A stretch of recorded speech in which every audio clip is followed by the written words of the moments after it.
What is up, everyone? Welcome to the Jimmy Oaks podcast, brought to you by Talk to Me Nice Studios. And today, our little topic of today, what the name of the narrative here is the story of Steve. Story of Steve. The story of Steve. Where do we start? I got a special Steve historian in the building for the day. We had to bring Jesse. We were gonna do it earlier, but I said we had to wait till Jesse get out of work. That's true. Yeah, he knows a lot of fun facts, and I think he's gonna be able to like bring some fill stuff the holes. Yeah, might piss me off a little bit, but you know, fuck it. Let's get into it. You know, Grubby, have you been on the podcast before? I just introduced myself probably like a little towards the first episode towards the end. And other than that, I mean, if you guys are listening, you guys know who Grubby is. Yeah, you should. If you don't, you're living under a rock. Grubby, Jesse. Hey guys, it's Grubby. That's amazing. So this is something I've been wanting to do for a long time, and it's exciting. And I'm honestly very excited because there's a lot I want to know. Okay. And so, as you guys know, Steve has been with us now for. I mean, you've been at the shop and the videos for like over a year now. Yeah, I've been in the universe for about a year. And then you've been working here for 5 months, almost half a year. Which is crazy. This is the end of the year. We got to get into how that came about too, and like I mean that's like next on the list. We always jump right in. That's so that's hot stuff. I mean, is there anything you got before we get into the Steve story? Jesse, what are you doing, dog? Dudes? Okay, Bev check real quick. Early on with early the Bev check. Let's go. I have. How do you pronounce this, Steve? Jarritos. I had the pineapple soda. Fire. Nice. Made with real cane sugar and all that fake shit. Saw you guys had watermelon in there. Did anybody try it yet? The watermelon was fire. Yeah. My favorite was the grapefruit one though. What are you sipping, Jesse? Yeah, Jesse, what do you got there? I got a Simply Lemonade Blueberry. A gallon of it. Yeah. A whole entire gallon. That's what I'm rocking with for what today. You got a UTI or something? It's tasty, bro. This is probably the best one, I think. Nah, that one slaps. I'm not gonna hold you. I'm sipping on the classic Coke for Papa Jam. Nice cola pop. Nice cola pop. R.I.P. Oh yeah, and I'm doing a San Pellegrino right now, sparkling natural mineral water. You think you're better than us? I mean, Is that glass? it's all about me today, so I figured I'd treat myself, right? I love that. As you should. Now, is there anything you guys want to talk about before we get into the story of Steve? Anything fun you noticed this week? What's up? Yeah, we had a lot of fun this week, I think. Before you leaving to Florida, we went up to Tommy's. We had a full day yesterday at the pit bike track. You know, I don't know. There's a lot of stuff going on. Ant will surprise you. He's actually really good on a dirt bike. He was a little nervous to go out. He didn't ride. We finally got him to go out, and he hits one jump, goes 2.5 times as far as he should. And he says, "Nope, I'm done." Just sat down. I don't think he was trying to like break anybody's bike. You know what I mean? I told him to total mine. Yeah, send it. Nervous. But DJ, DJ, what about you? What's a DJ's week been like? My week consisted of Yep, that's about it. Yeah, that's about it. Yeah. riding. Good riding. Went to Tommy's. Didn't get anything that I wanted. Was supposed to pick something up, and it was not proper. Oh, that's right. So that threw everything off. Can we say what it was? Yeah, they were coilovers, and I asked him multiple times, Tommy, do the top hats, are they adjustable? Yeah, of course. He thought I just meant, does it have top hats? Yeah. Not adjustable for cambers plates, so they're useless. You need a camber adjustment. Camber adjustment. Yeah, we needed all the adjustments. Imagine it being 2022 and not offering camber adjustment standard. Especially for a S chassis. HKS doing HKS things.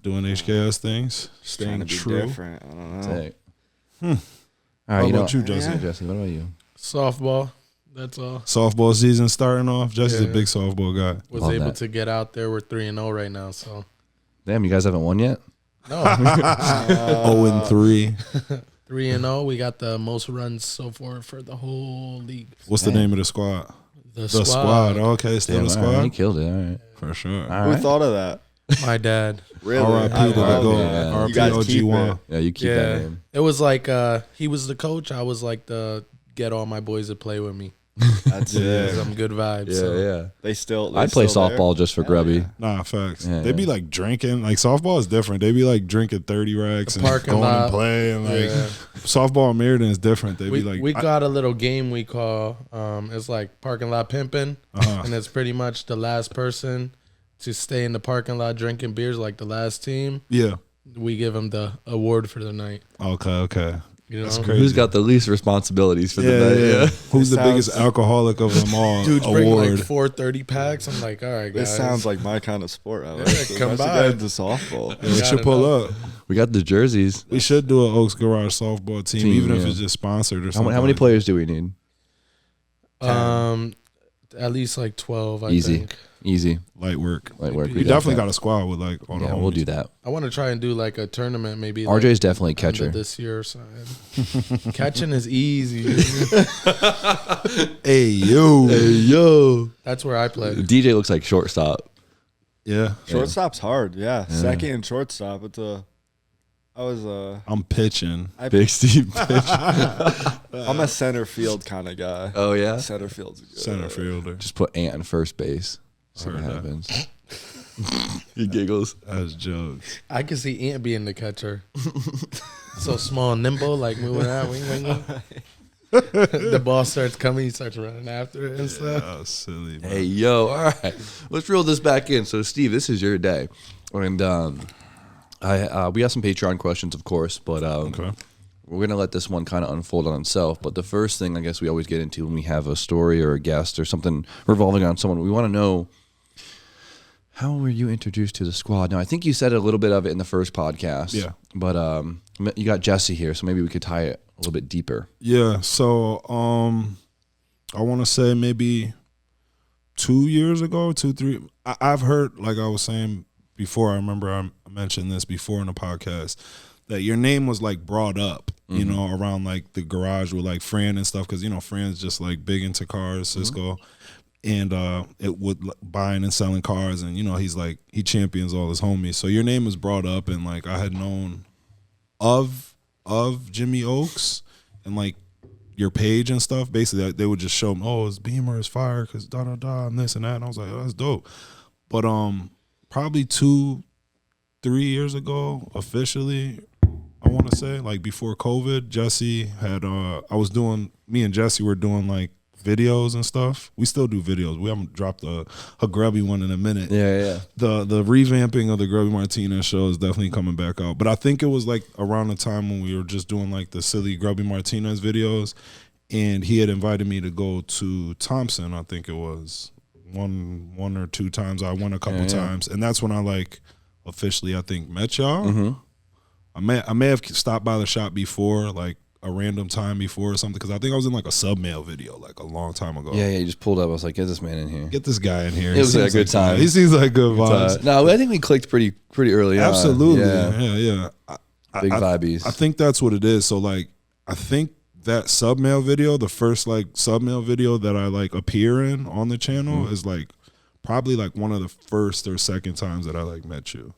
Get right after it. I Got think right after we it. were just like, I mean, me and you, we do a lot of stuff together, go out to like different events, wherever you DJ and all this stuff. So Yeah. we were going to these creative events, and I was like, yo, Careful with that thing. these dudes are on a similar level, just on something They're different. doing different things. Yeah. You know what I mean? So why not try to mesh like two entities of Yeah. greatness? You Two know what I Vikings. mean? Like, Two Viking. Two Vikings, different I dads. think a big thing of it too was right before COVID, I bought my first like VHS camera. Like everybody, they always comment about like the high 8 and the mini DV tapes and like the video, the style, like the aesthetic of like that old dad cam skateboard video type aesthetic that I have with the videos. And I had bought my first one. It was a Sony Handycam, and I was kind of just like dedicated to just like, I wanted to grab as much stuff as I could that summer. I don't know why. It was just like Steve was outside with a camera. exactly. That was just my energy. I was like, I just want to grab up a bunch of stuff and like edit, do different edits with just like, and I know a bunch of interesting people, I feel like, and I'll be around like interesting.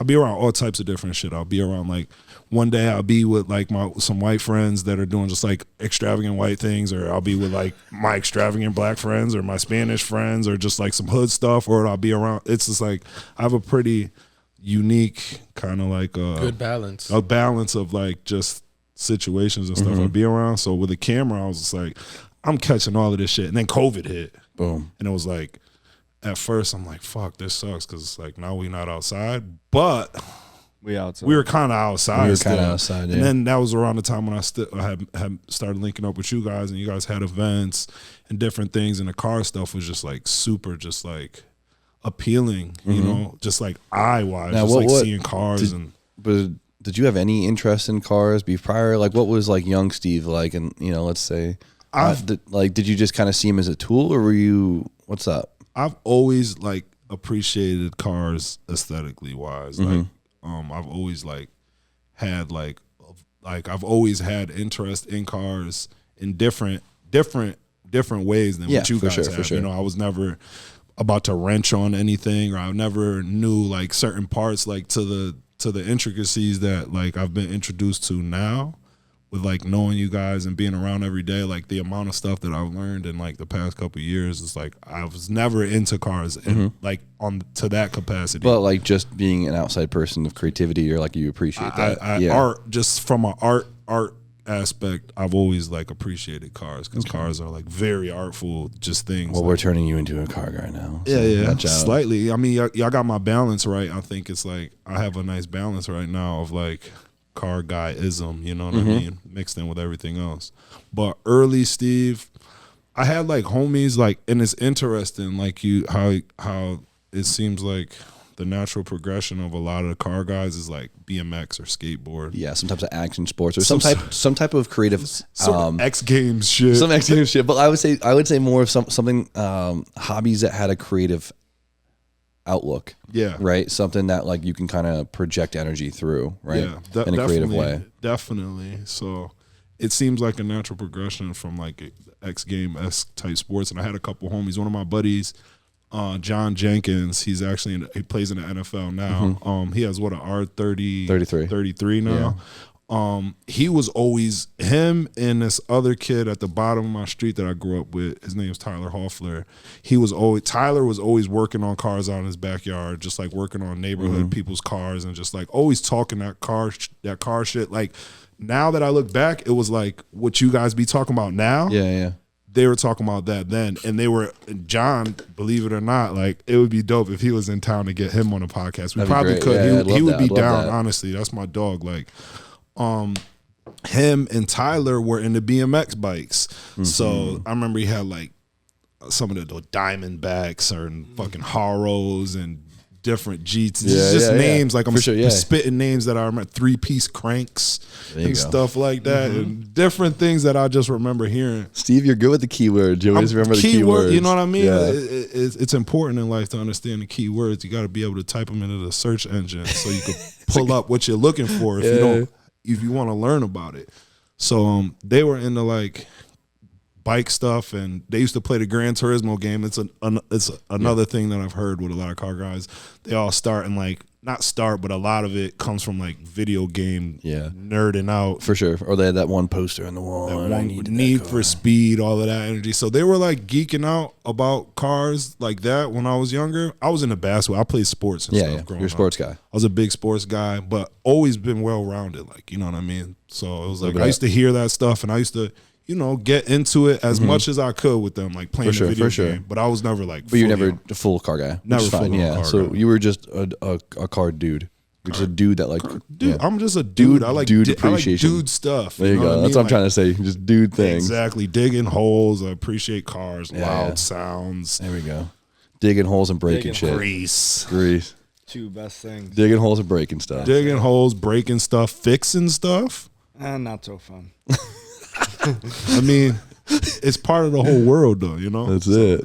Yeah, I, in a nutshell, like I was, kind of adjacent to things. Yeah. It was on the things. radar, but it wasn't your. For sure. Yeah, for your fix. Okay. And it was like a car is like a big thing when you're a kid. Yeah, Expensive. expensive. So it's like to even think. There was a long time in my life where I thought I'd never even own a car in my life. You know what I mean? How old were you when you got your license? 20. I was in my 20s. I was like 21. Jesse smirked. Look at his 20, Well, it's so funny that grows. clowning on you, Steve. Clowning? Nah, this is facts. That was late, real talk. Yeah, Like for sure. I was so eager. I was driving cars before I had my license. But for your sure. boys had cars. My boys right? had Yeah. cars. I was always active. I was always around. I For never sure, for needed sure. a car. I see that then. I was doing different. I was involved in different things when I was younger than a lot of kids. Like a lot of kids, there was like 16. I gotta get my license. I was like 16. I'm doing something else. Chilling right now. This is good. He got. But yeah, I was like 20. I was like 21, maybe 20, even 22 when I got my license. Yeah, to be so honest. Yeah. So a car was like. Oh, Deej, how old are you? 16. 17. 17. 17, yeah. I wish I'd have got mine when I was young. But for me, it was like, if I got my license, my parents would never have let me drive any vehicle that they owned. It was like, it would have really been up to you to get a car. And around those times, it was just like, it just seemed like unfathomable to even own a car. So to be into them, maybe it would have a whole like different level of maybe it would have motivated me to like have a car at 17 if I was like more and more into them. Because I know some kids that really didn't come from money or nothing, but they had their license, and when they came of age, they had a little hoopty, a little bucket. Immediately, I had my hoopty immediately, but it wasn't important to me. You know? for sure. Did you pass your permit on the first try? Yeah. I got right immediately. Can I tell the story of why I got my first license? What was her name? Or when I got my license? Exactly. What was her name? I'm not gonna say a name. Jesse probably knows who the person is. He could probably like make up who it is. I knew it was for a girl. It was definitely the girl I was dating. She didn't say like, yo, you gotta get your license. But she said like, come on, like the energy was like, you're kind of slacking. What are you doing? You know what I mean? And it was like, if you're gonna borrow my Altima, then you gotta get your exactly. It kind of had a Corolla. She had a Corolla. Okay. It kind of like made me like want to step my game up and just kind of like, I got to get on the road. So. The girl, shouts to that girl for getting you right. Shouts to her. The girl I was dating at the time was just like, she put it into perspective in a different way without even saying it, just kind of by like leading by action, just being like on her shit. And I'm like, wait, I'm kind of like, what am I doing over here? Let me get my L's. Yeah. Okay, so getting into that, man, I want to jump right into the story of Steve in terms of like the musical aspect, right? The musical Steve. Because I think musical Steve is a large part of Steve, of that story, right? Yeah, absolutely. A lot of your 20s was guided by music, I'd say, right? Yeah, probably from like 18 to like the larger half of my 20s, probably like. So, I mean, I found out that you were a big deal. You were the hometown hero for a while. Yeah, big time. Big time, right, Grubby? Even today, I was talking to somebody, and they're like, oh, I saw that you hang out with Steve a lot. I remember him from high school. Yeah. And he does all the rapping. Does he still make music? Why does he hang out with you? There was like, that's messed up, buddy. So before, because you guys have heard, if you guys are listening, you guys have definitely heard some of Stevie's beats. Stevie drops a lot of beats, a lot of fire beats, a lot of just, let's just say songs that lyrics aren't just, I don't want to just call them beats, but you have some songs that don't have lyrics too. Yeah. But you also have a lot of songs with lyrics. You've produced all the Jimmy Main songs. You have plenty of, I think you've produced a song for like every one of your friends, and they're all awesome. Yeah. But before all of the producing, Steve, there was Jigs the Flyer. Jigs. Where Jiggy Steve Hendrix. was full on rapper himself before being let's call you a producer. I'm going to call you a producer. Yeah. So let's start with Jigs. That was like, that was a big moment, big time in my life. Like Jesse was saying, like I was just like, I started off kind of just like locally, just making music in the town, and just like this was like the tail out of MySpace into like people getting on Facebook and using Facebook kind of like social media, like just posting Instagram, but there was a couple hundred. If you had a couple hundred followers, that made sense, Exactly, and you could tag, like a tagging feature had kind of just came out on Facebook. So originally, what like kind of like set it off was like I started like rapping, because I'd started rapping in like before high school. I've always been interested in music. This type of thing don't, I think, just like start out of nowhere. Like you gotta always have like kind of like an interest in music, like how when I met you, it's like somebody has always like had a vibe for like music. It's not like hey, one day I'm just out of the blue like want to do music. There's been music around you for a while, but I'll say Facebook, the tagging option came out, and I used to just like make these little like videos with just like the song attached to it, kind of like similar to like I've always been into like audio visual, like editing and stuff. So I was like a little ahead of the game back then. Which looking back, probably on the editing and just like maybe even the filters or whatever type of like, it was probably horrible. But it was horrible great. looking. But I remember it was kind of like some next stuff. So like, you would record your own songs.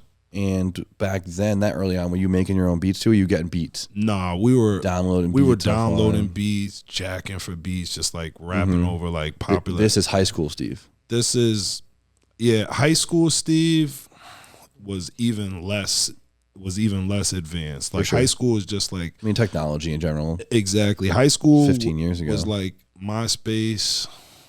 I guess was just tailing out on high school more so. So like, you were making these visuals and these songs with jacked beats, all this stuff, whatever. Yeah. And you were posting them on Facebook. They got some like reputation to them. When did you like?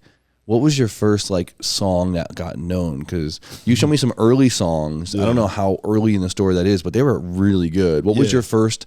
What would we call your first really good song? Oh man, like locally, I had like, well, Jesse could probably allude. I already know the song that he's thinking of in his head. The 50. Nah, I was just gonna say that I felt like some of the stuff he showed you was kind of at a medium or a middle point because he had a lot of stuff that's not there right now that used like to make the streets go crazy. Even like younger. I'm talking like 18, 19 years old, just fresh out of high school. I want to hear an 18-year-old Jig song. I don't even know if I have them like online. I did a little search too. Yeah, I couldn't find nothing really. If I could like give us your oldest song you got on deck now. He doesn't want to do it. I don't know, Jim. It's easy. It's like from 14, I think, though. I'm trying to hear it. Have you ever heard of Jigs? I want to hear it. They're good ass songs. I don't. He got one. It's hard because you were posting this stuff before the internet was, because I consider the internet fully developed now. But like when you were in high school and we were in high school, the internet wasn't fully developed. So a lot of the stuff that we posted is kind of lost now. Jim, I'm gonna be totally honest. Big like the pips. oldest, I don't even. We could play some stuff in a few, I think, or something. We can like get to some, but I don't even know like as far as like the oldest to like. All right, what's you have to have something from 2012 on there, 14. 7 years ago is 2012. I mean, but this is like what Jesse is saying. I'm kind of like almost advanced at this point. Not to say like, but I'm like actually kind of like good at this point. He's talking about stuff that I feel like was like premature, but people just grasped to it for whatever reason. Like I wouldn't even want to play this for Steve you guys. was in a little group with like his buddies. Yeah. And it was Steve was in a boy It was band? just hood music at first. We had a gang. You ain't want to mess with them guys. Yeah, They were the tough guys in town? Oh, big time. Take flight. It wasn't. I won't say it wasn't. We weren't on no tough guy shit. We were.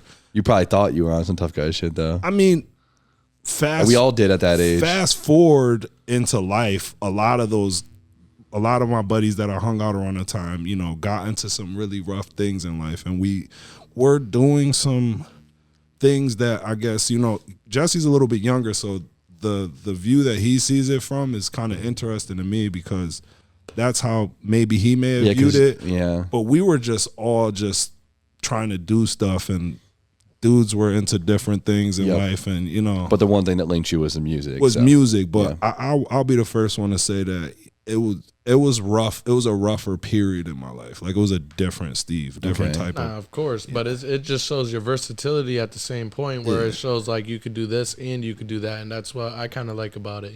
For sure. Okay, so you're playing ball, right? Because in high school you're a big ball player. High school, yeah. You're making music, right? Yeah. You graduate from high school, and you're making music. Now, are you pursuing music, or is this still just a hobby? So when I graduated from high school, I went to Eastern Connecticut State University to play basketball, but it was like my grades weren't to the point where I could do like a D1 school, or like it was like I got into school basically because a basketball coach at Eastern wanted me to play up there, and he got me into a bridge program basically, which is like, I don't know if you went to UConn, right? I think they have a similar thing in UConn, but ours at Eastern was called Step Cap, it was like a summer school basically for like inner city kids or kids that their grades weren't ready, but they showed some sort of promise or somebody had pulled a string to get them to go to college. It's like probation for like kind of. Yeah. It's like basically we were at school. It was summer school, so the summer after high school graduation where everybody was just kind of like chilling, booling. It was like you got to go to school and kind of like prove your worth to go to college. So rough time. It was rough, but it was fun. It was a lot of fun. You know, I was away from home. I had an opportunity to like possibly go to college, to like play sports. You know, it was cool. So I did that. Ended up passing because I've always been like an intelligent kid, but it was just like where you want to put your schoolwork was just like I don't know. I got by in school because I played sports, and I was just like I was always you didn't want to be bothered with it. I get it. Yeah, you know. So I ended up going to school. So I thought I was gonna do the college thing after high school. So I was like rapping at that time, but like not like seriously pursuing it, but like very very interested in it. And a lot of people were championing me like. You should do this, bro. Don't waste this. Don't waste this. So, so did you end up doing a full year at Eastern, or did you drop out? I did a year and one semester and dropped out. I did horribly at school, but I did great at school. Like I aced extracurricular activities and networking, honestly, because I was out there, and that's when I had met. Fast forward, you know how I had like that hundreds connect, like with the hundreds. I met the guy that worked for the hundreds there at Eastern because he was hosting a radio show. That was cool. At Eastern, and he used to let me come up. So the books weren't for rap. Steve, whatever. Steve said, "Screw college."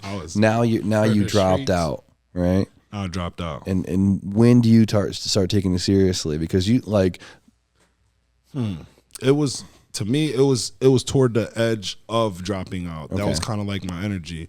Sports, basketball, like I went up there to play sports. I was supposed to be, you know, starting as a freshman, but I got into a little bit of trouble with the coach and stuff, and it didn't work out. And I was like, fuck sports, you know what I mean? Like, you got in trouble with the coach? Or his daughter? With the coach. I was... at that time just a lot more interested in music and stuff at the time, and it was just starting to show. So towards the end of me like flunking out of school was like when I started like gaining like my confidence to be like, yo, I'm gonna start doing music for real. So when I dropped out, by the time I dropped out, I had like hundreds of songs. Really? I'd started like really doing it. I'd met a producer at the school that I had worked that I was working with that lived in my dorm room. I'd started putting things together, you know, and I had like a little bit of street money like put aside where it was like, I'm gonna drop out of school and stay afloat. I'm gonna go home and I'm gonna figure it out. Yeah. So I was like, that was around the time like immediately. There was no like in between. It was like drop out, full-time rap career. So at one point you were gonna be a rapper. Yeah, at one point I was just like, damn, because it was it just made so much sense to me. And I mean, you were good at it, right? Yeah. And so here's the thing. No, when did you get the Jigs of Fire that you showed me? It was like when you started making good stuff that was known. It was always kind of good, but I think after I dropped out of school, there was like a period that was like maybe 3 to 4 years of just like grooming. You know, I was home for like 2-3 years, just kind of like back home, outside, kind of just doing shit, a lot of rough times. Just being a young 20-year-old. 20-year-old. We had a group, like he was saying, it was like a group of us, and everybody wanted to rap. Everybody wanted to be that and be him. But for whatever reason, out of that group, I always kind of shined the most of all of them. And it was just like a lot of pressure on me to kind of like, am I gonna like invest my energy into everybody? Because that was kind of my thing. I was kind of like quarterbacking a whole squad, but I'm the youngest out of everybody. These are all older dudes that I'm hanging with that I knew for a long time. They were all talented as well, but like it was just different. I had a different type of glow always. So I had to kind of like, you know, figure out 3-4 years, what are we doing? We had to like hustle to like get studio time. We had to figure out how to record, because at that time I didn't know how to make my own beats. I I didn't know how to record my own music. I didn't know how to do none of that. So it's a different type of struggle at that time. You're relying on other people. Exactly, which is hard. And they're also relying on you, and it's this big circle, and you're just trying to make stuff happen, but it's maybe not happening as efficiently as you're hoping for. Yeah. So I'd say 20, fast forward from like dropping out of school. I'm doing kind of like back home stuff. I'd say like 2011. Yeah, at this point. 2011. So now at this point, I think 2010 too. 2010, you were going to the college. Yeah, that was like more. Yeah, of a so at that solo point, thing. you were starting to figure out how to record some songs yourself. Yeah. How to make your own flow, how to become your own person in the. Yeah. This is paraphrasing. There's so much. Dude, I know. I'm trying to like condense it because I'm not trying to ramble, but it's like definitely that's the basically side quest we could talk about would be there's endless. I figured out, basically how to record my own stuff, kind of like how to like self promote my own stuff to a degree. You know what I mean? And we started doing shows. That was the thing. We were like doing like shows and different like open, I don't say open mics. By yourself or with your crew? Kind of both. This is with the crew, honestly, Okay. but this is like the tail end of kind of like me kind of like splitting out to do my own thing more so, because like the crew was like comprised of like, I want to say like older dudes that had like a couple older dudes that had just like different energies, different outlooks on things, different responsibilities that I didn't have, you know what I mean? For sure. So now you're at different flow rates and things. Yeah, I get that. I'm just like, I kind of got to spread my wings. But it got to the point where we as a group were getting asked to do like local shows and different stuff. And I had some music in the town that was so popular. I think this was probably around the time where Jesse caught wind of it, because this is like 5950 days. Yeah, so like 2010, 2011, I was pretty popular amongst both schools. We got two main ones in our whatever. So anyways, we just went to pretty much, I used to go to the freaking, what's it called? What's up? I used to go to the basketball games. Oh, obviously you're an alumni, so basketball I just games, remember like, who the heck is that guy? You know, because I didn't know Jesse. Imagine that, not knowing Jesse. You got to get Lupin out of here because he's stinks. He's stinky. Yeah. You're not allowed. Lupin has been stinking up. Get out of here. Yeah, hold 1 second, guys. We got to get the bulldog out of here. Whoa. His stomach hurts. Got him?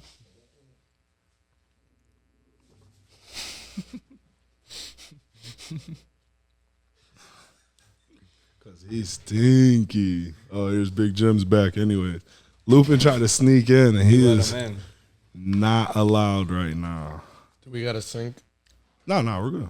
All right, so pretty much around like my senior year, I was going to basketball games, crosstown rivalry, and I seen this dude, and I'm like, what the heck? Everybody's like, oh, cheering for him more than the game because he's around, and then when the game lets out, obviously it's a big like amount of people. Yeah. Everybody's crowding around him trying to get like, oh, Steve. Celebrity Steve. Jigs, this and that. Yeah. That was like my first recollection of you and stuff. And that's probably like around the time, because like he was saying, that's probably around the time where I'm at with this, because I had gotten asked by a kid that went to college from my town out in New Hampshire to come perform at like Keene State. You heard of Keene State University? Yeah. They have like a pumpkin fest shit every year where it's like a big thing. People just go. You've heard of big pumpkin party fest? Event. Big party event. DJ knows. Yeah. Of course, for sure. It gets crazy out there. Buck. It gets real crazy out there. Smirk on DJ's face. Like, I already know what that's drinking, about. drugs, party, like it's some wild shit. But he was hitting me up, and he was like, yo, bro, I go to school out here and I play your music at parties and kids go crazy. Like, they love it. They really fuck with you out here. And I'm like, for the longest, like, he's hitting me probably, months. And I'm just like, whatever, da-da-da, da-da-da. Yeah, it's just blowing smoke. I'm just like blowing smoke, I'm just trying to figure it out. At that time, it's like some stupid stuff going on around that time. And I remember I had gotten into a little bit of trouble. I got into a little altercation at the time that kind of like opened my eyes up. That was like, yo, I gotta try to like do something like outside of like where I'm at right now to like try to like make something pop, because like being here or being like centralized ain't it. So I took them up and I was like, all right, I'm gonna come out for a pumpkin fest. I'm gonna bring the boys. We're gonna perform, or we'll do the like line up the shows, like whatever. It wasn't no bread, it wasn't no money or nothing, but he was like, yo, bro, if you come, you'll perform, and trust me, people fuck with you. I'm like, all right, I gotta see this with my own eyes. So we get out there, and he wasn't lying. Like we did like some house parties. They kept just getting shut down because so many people were coming and so many people were outside, and we were just like, we were going from house to house, and at one point we're going from a house and people are following us from different houses to set up a little gym in the backyard, blah blah blah. And we had brought just straight movie scene. We brought like a bunch of party favors, a bunch of stuff, and like we rinsed it all that weekend. So you made your money. We made money. Yeah, that's why we weren't worried about money, because when I told my boys back home that like, yo, they're trying to get that, everybody said, college, like, oh, I know what college kids like. So we went up there with a college kid friendly party favor pack, and at that time, like I'm just being transparent. At that time, that's kind of like what motivated a lot of my friends and a lot of people around, and partially me at the time. It was like I was doing the music, but we were also focused on surviving. So we went out there, and I think that was when it was like, all right, we got to start doing some stuff like for real. And then I met a kid out there that was like going to school, and he wanted to be like a music manager, and he approached me. It was funny. Remember Danny? You met Danny, right? No? Your roommate? I used to live with him. Yeah. I used to live with him, but long story short, I met this kid. He was kind of like a wealthy kid from Connecticut, and he approached me. He had like an H1 Hummer at the time or something. One of my boys came to me like, yo, bro, you need to talk to this kid. This kid's asking about you. I'm like, all right. I'm like, bet. So I met him like the day before we left, and he was like, yo, I went to the parties, and I really like everything that I saw. But it was like the typical classic like situation of like some music exec only liking you, and the rest of your band is like, those guys are no good. And you're sitting there like, no. I'm like, yo, these are my boys. At that time, it's like loyalty is everything. You're like, you're trapped in that kind of mind state where it's like, yo, I don't want to slime none of my boys out, or we're in this together forever. But at that time, I had to make a decision for myself whether to like, I had nothing really like tangible going for myself as far as like supporting myself. How am I gonna keep like supporting this dream? It's like eventually you're gonna have to just be like, all right, I'm gonna go get a job or a jail or something. So I took the kid up, and he had invited me to come out to New Hampshire for basically I was like living on campus in New Hampshire for like a year or two. Stevie went to like the Keene local State and just never left. I never went to school, but I like went to Keene State for like a year. I had a little studio. We built a little studio. I was like a resident rapper up there, and we were just kind of like, I was doing gigs out there, putting music up. This is like, was he your manager? Or? Basically, he was like my manager, but he's still a friend of mine now. Like things we did different things, or like the projection of it was like we did some cool stuff together, honestly.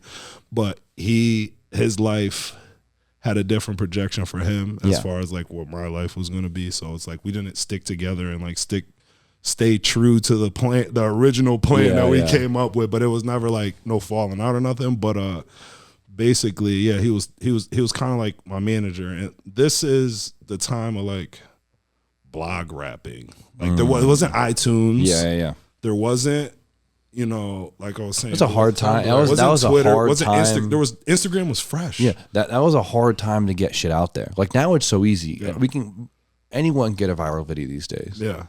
That era is hard. That time was like you had to like be in with the blogs. So granted, I got a lot of cool looks from just like random blogs. Just like at that time, it was like have your press kit right. That's why managers and stuff were like popular for indie underground rappers. This is like Mac Miller days, like early Mac Miller. This is mixtape, cool fucking who's the kid? Asher Roth, college. It was like college. It was like college rapper kind of shit. Yeah. You know what I mean? Chris Webby was like huge at that time in like the college world of things, and so it was like it was a different time, different period. After that, he graduated from college. We came back to Connecticut. We started working on things for years, for like maybe a year or so. Things went well, but eventually I went on my own. Yep. And then 2013, 2014, I started going to Canada a lot. A lot, because you were doing a lot of DJing, hanging out in that scene. A lot of DJing. So there's a whole nother universe of DJs, Steve. Oh. Free Wi-Fi. That guy. Before we get into DJ Steve, I need you to play some of your old music. All right, let me find. He's teasing me. Let me find something. Search your name on Google, buddy. He's got it right here. I got I think maybe SoundCloud has a lot of. I think stuff something from Opium Fields. That was like one of your first release. That was my only like mixtape I did. Trying to think of a good. I like your more melodic, kind of like 2018 plus. Yeah. When I was like on some, like when I started doing weight, because I started making music when, like I was saying, it was like boom bappy stuff was popular. Battle rap. Basically, yeah. That was kind of like your early inspiration to like rap, was like battle rap. And then, but my thing was like I always like had a thing for like writing songs. So I went through different phases of music, like battle, I won't say battle, but like boom bappy, traditional hip hop, more wavier, trappier stuff we've done. Because I've only seen the short-haired, short beard Steve. Mm-hmm. Short hair. That's the only one you've seen? Yeah, you've only shown me that. Huh. Kemba Walker, remember I did this shit? That was on ESPN. You were like rapping outside of a castle or something. A castle. Okay. The one in Puerto Rico. I'll play that. Yeah. I'll play that right here. Then what's the date on this? This is. You could play So Gone. The highest courage is to dare to be yourself in the face of adversity. Choosing right over wrong, ethics over convenience, and truth over popularity. Is this YouTube or what? These are the choices. This is probably like 10 years. I think this is 10 years ago to this date, though. Looking back, for there's never a wrong time to do the right thing. So this was Keen era? Never done. Yeah, actually. 10 years ago. 10 years ago, yeah. This is Keen State ethics era. over convenience. This is definitely New Hampshire, Steve. Like outside These of are New the choices Hampshire, that measure your life. Travel the path. Is this you talking? This is me. I was on my poetry There's shit. never a wrong time to do the right thing. Life and death. How to hustle and win. Look at Steve. Sounds different. Look at Steve in Puerto Rico. Ass off, watch the asphalt, see a nigga. That's Puerto Rico, Steve. I have my cornrows going. I haven't cut my hair since then, bro. Rearrange my groove. Liquor sipping straight, I do not give a flying fuck about your problem. Starving, searching for a plate of food. I can never hate like you. I can only love. I wish we had like early, like the early, but this is ridiculous. I look for a good hour early. I kind of don't want to listen to like 17-year-old Steve right now. Love that. But I got Lyrical Steve, though. I mean, so like, this definitely sounds like that style rap 10 years ago, though. 10 years ago, this particular song I had like sampled a Kendrick Lamar tape, so like the early like Kendrick Lamar that had just came out.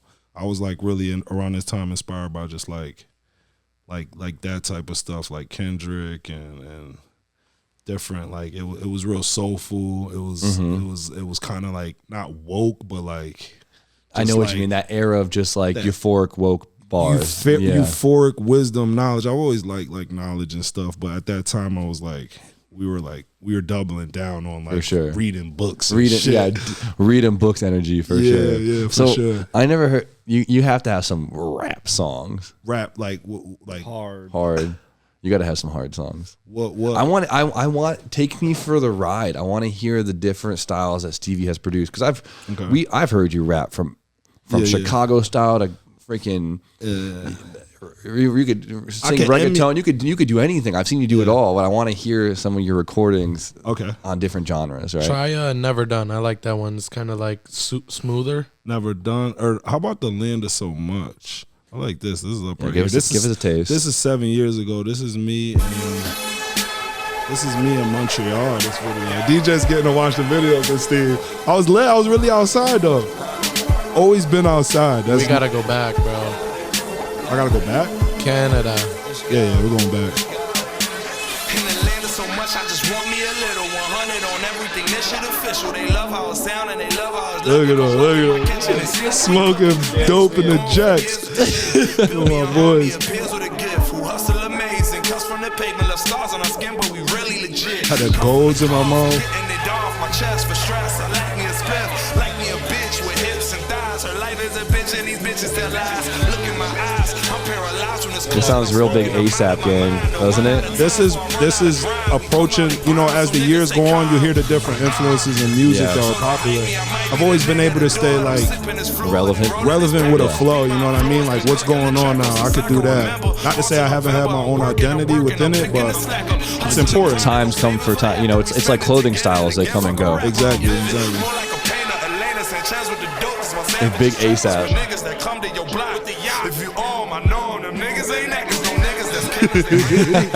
DJ's cheesing. I've seen that video. It's a dope video, right? Yeah, who's that dude right next to you? That was my best friend growing up. Honestly, that was the only reason I ever went to Canada in the beginning, because my best friend growing up, junior year of high school, got deported from. Deported. That's crazy, right? Get your ass back to Canada. Exactly. Get out of here. So it's a funny story with that. I'll make it quick. He was the only black kid that I had known growing up that was Canadian. At that point, we're from out here. Yeah. We're like naive. He's basically Drake. Exactly. You know what I mean? So funny you say that, because it's like that's how when we first met him, because it was like 6th grade, he popped up out of nowhere. And that's kind of how like everybody played it, like he was soft because he was from Canada. But he was a low-key probably one of the hardest kids I know. Like he wasn't no bitch at all. But it was like that was like our image of Canada. Just in general has always been like, oh, you're from Park Canada? View. South Park, yeah. Like you're from Canada? Like what? But my best friend growing up, he was one of the first kids I ever started rapping with, really. And he ended up getting deported junior year of high school. One day we came back because we used to chill on his porch on Crown Street, and we came back to his crib and he was just gone. That's it. And everybody's like, yo, Dizzy got deported. That was his name, Dizzy. Dizzy got deported. We didn't even know what the fuck deported was at that time. I'm like, what are you talking about? It's like, yeah, they just came and got. And then later on, he found out his dad was driving back and forth from Canada, and his mom was here on a work visa that expired. Mm-hmm. Just stayed. I ain't going back. She had a job, everything. She was low key. You know what I mean? She might have been able to like go under the radar for a while, but his pops used to like drive back and forth from Canada, and his pops used to drive and smoke weed. His pops was like a Rasta dude type of shit. Stopped them once, found out like where you going, got your whole situation, came back, found out that your kids or your people are basically in the country illegally. Sent you Dizzy's out. deported. Gone. I'm like 16 at that time. Just started rapping. My best friend, like my rap partner, just like da-da-da. But that time MySpace was like, yo, when I get able to like get my passport, get some money, I'm going to come check you. Don't even worry about it. Because he was deported for like 6 years. So that was the reason why I ever started going to Canada, was to link with him. Mm-hmm. So I linked with him that one time, went out there and was like, man, there's a whole world out here of people that like are open to like American culture and stuff. So you're going up to Canada all the time, hanging out. You're DJing a lot up there. You met a girl. You started dating a girl up there. I hadn't started DJing yet, but around the first time I went out there to link with him, I didn't meet the girl the first time I went there. I figured there was a couple of trips down. Yeah, we did Toronto things the first time. Like the first time that I went to Canada, I was going out to Toronto, and we linked with like some other like guys out there that were doing like music. A lot of people like wanted to invest in like my career along the way, that it just wasn't the right fit. I mean, I feel like a lot of people saw a lot of promise in you. Exactly, you know. So a lot of people came, and that's why wise words is like, not all money is good money, or like you can't take everybody's, you know, you can't. Not everybody is a right fit for you. You know what I mean? For sure. Not in a bad way. I didn't have too many negative experiences because I've always been a person that's been able to conduct myself with respect, and just like I've been able to, navigate with respect through people. Don't take every offer that's handed to you. Not every offer is for you. Not everything is a play for you. For sure. A lot of things will be presented to you as a play for you, but it's not always. But we had a couple of situations where it was like, we got to do different things and cool different things and network with different people in Canada. But Canada was the one thing that was always just like very, very, very obvious in Canada. It was like, wow, there's a lot of potential out here. Yeah. As far as like being able to like spread your sauce out here. Really? So, Canada was a spot, huh? And then like you're saying with like girls, always been like popular with the opposite sex in a way, you know what I mean? Ladies. With the ladies. The ladies. Now I'm So Steve, what's the count? I'm a more calm down man now, but when I was a lot younger, I was soiling my royal oats. But and Canada was very, very, very open. Jesse, to that. was Stevie known around town for swinging the thing? Swinging the thing. What do you call me, Jesse? Oh, Meriden's Future. He calls me Future.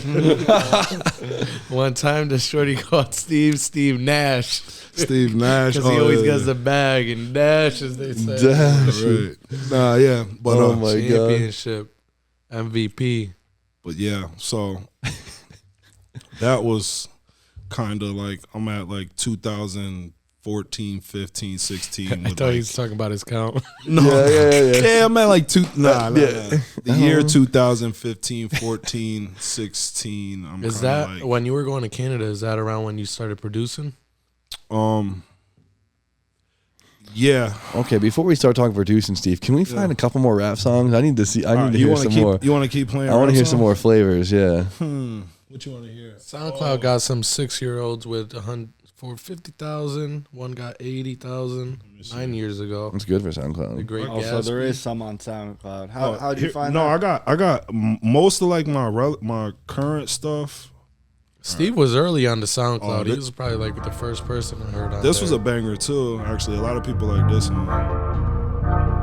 This was produced by me. This is like when I started making my own beats a lot more too. This is 6 years ago.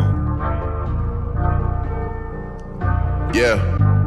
Oh. Yo, pussy wet like the rainy day. Oh I'm my good for God. 2 on the fade away. The starting bar. Hit me up later, babe. Now we don't fucking communicate. I got too much to accomplish. I think that I'm losing my conscience.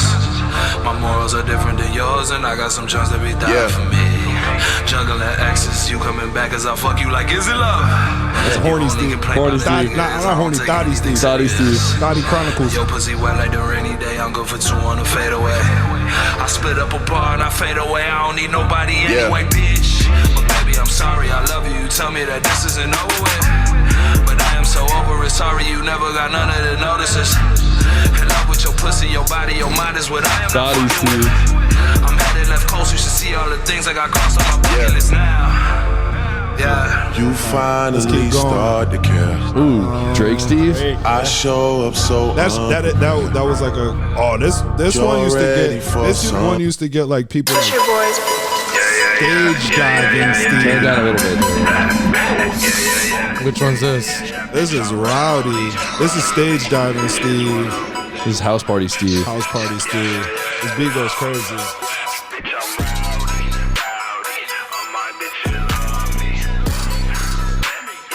This is such house party ass music.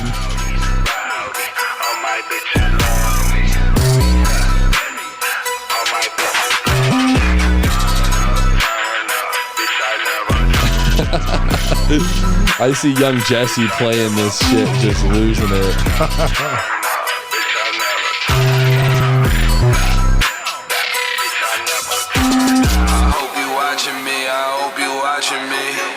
Yeah. Hope you're watching Steve. Hope you're watching Steve. I hope you watching me. I know you watching me. My bros call me Jigs, but my real name is Steve. Yeah. Where we go? I gotta hit the road to do another show. I gotta hit that hoe. Hit her with the D, then I gotta go. Hey, most my niggas trapping all about that action. That goes hard, Steve. Yeah, Rowdy used to go crazy. I'm telling you, we used to do it. We did Toad's Place. There's a There's a clip of me and Jitta. Which one? The Cartier one is fire. That is tough. There's a bunch of old music and stuff, but there's a clip of that song of me and Jitta doing that at like a Toad's Play show. I think it was actually like we opened for like Chris Webby or something because Jitta used to fuck with Chris Webby heavy. And I'm doing that show at Toad's Place, and I stage dive. I jump off. They catch my big ass too. That's a whole lot of Steve. That's a whole lot of Steve. They call me. That's so funny. Yeah, I mean, different eras. I like hearing this. There's a lot of different flavors. I got. And Let then me hear something else. Kylie Jenner. I got some stuff I recorded just the other day too. This is 7 years ago too, so it's like that sounds like that. Yeah. Good girl twerking, dance all night long. Your last nigga did you wrong. Can I step into your scene? Keep my sanity. Split up with my girl, cause I don't think that she can handle me. I know you still dream about the things I would do to you. Keep it on fire, your new man's hella usual.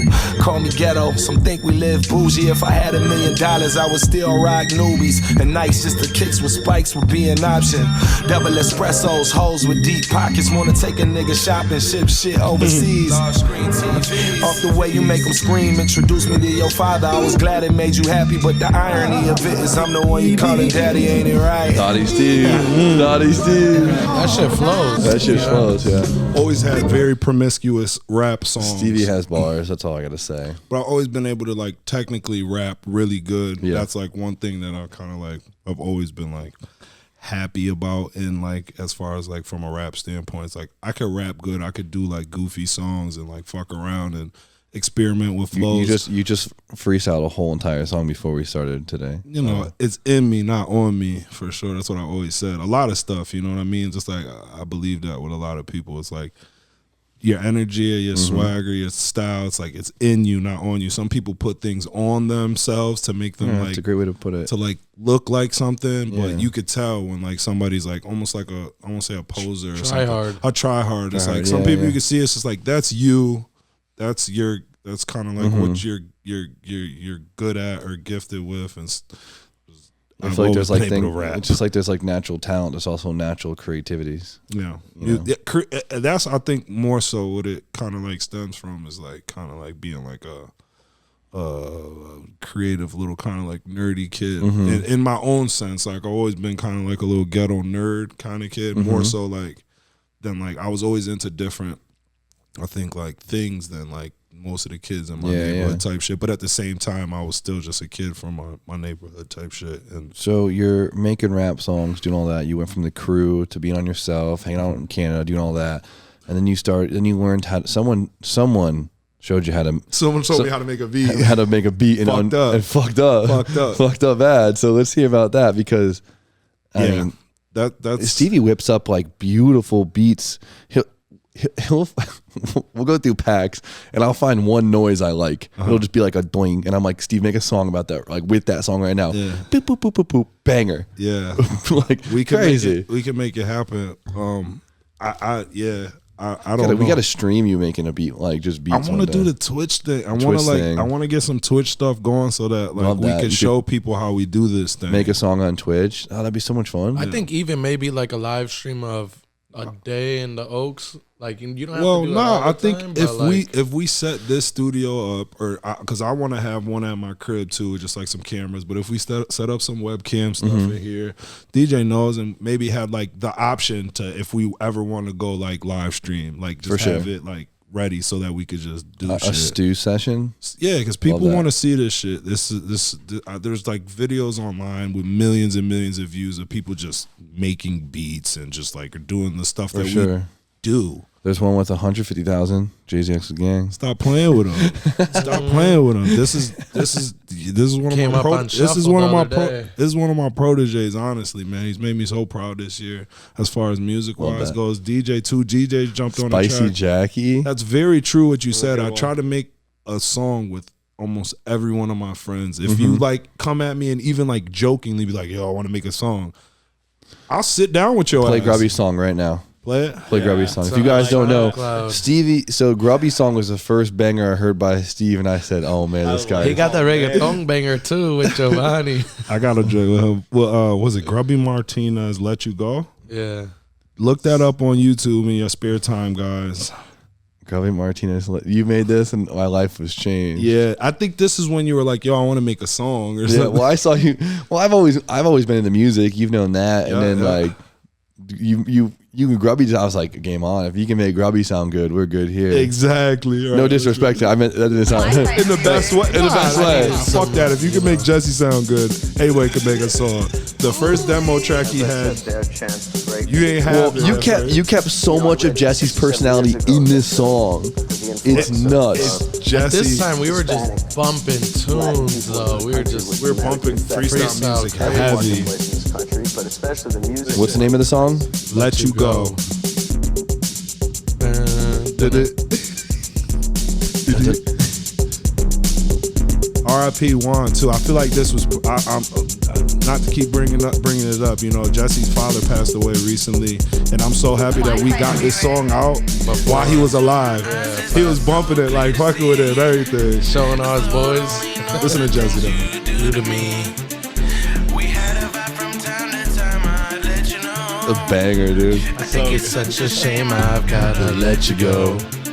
He said, Thoughts of you seem to cause me pain, so I'm gone for good, won't come back again.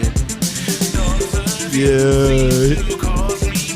I was in my old cribby in the bathtub looking like a buster. Nah, my bad. I can't cut that. I gotta let that ride. Steve could do it all, man. Not to say, too, Steve is just like good support person, too, because I was at a bad place in my life at that time, and he's just putting me on with mad motivation. So, shout out to you. Thank you, brother. You know, yeah. I like to believe I'm a good friend as well. Outside of all of this, talking about Good yourself, guy. I like to like kind of pride myself mostly in just like kind of being a good person. You know, That's all we got around here, Steve. That's what we try to do. That's all we got around here. I feel like a lot of, even the interview stuff we talk about, it's not like a topic like, hey, we should start asking like the guests, like, are you a good person? Are you a good person? Yeah. Straight up. I mean, so I try to keep that high on the list. We're all flawed in our own ways, but you know, it's at least in the forefront of your mind, like trying to be a good friend, a good son, or whatever the fuck You're you a good are. person. Yeah. Pay it forward. Pay it forward. Check in with Grubby for Hey, morning guys, motivation. it's Grubby. That was yesterday's morning motivation. Yeah. What was today's morning? What was today's morning yes. motivation? Today's morning motivation was speaking about, I don't know. Good karma. It was paying it forward, right? I think, no. No, that was yesterday, right? If you guys don't follow Grubby on Instagram, he does a morning motivation where he shares some wisdom with the world. Put it to the mic. You got one today? Turn it up. Oh, you want me to put it up here? Yeah, come on, we talking about it. It's Grubby, and on today's morning motivation, I want to remind everybody that sometimes we can't go back and start over, but we can start now and create a new ending for us. So cheers to that, and cheers to new beginnings and endings. Yeah, We love morning motivation. nah, motivation is dope. Hey, I got a lot of people hitting me up saying that it helps them out. So that shit makes me feel It makes good. us happy. We love it. Yeah, it makes my morning waking up seeing that. We all tune in. We just laugh because It's me. You. It's you. just- Yeah. I started to notice that people don't laugh at me; they laugh with me. We're laughing with you every day. Jesse. Don't worry. Every once in a while. Yeah, every I'll once in a laugh while. at you. Yeah. Yeah, I'm not that good of a person. I'm easy at that, you know. That's sick. I'll laugh with you. Nah, for sure. Jesse's the man. Jesse, I'm gonna send it right back to you. You've been a really good friend to me as well too. We've been through a lot, buddy, but you held me down. You've been there for me a lot as a support status. Not like that, but you know, you just been a good friend to me. When other people have dropped me off, sorry about that.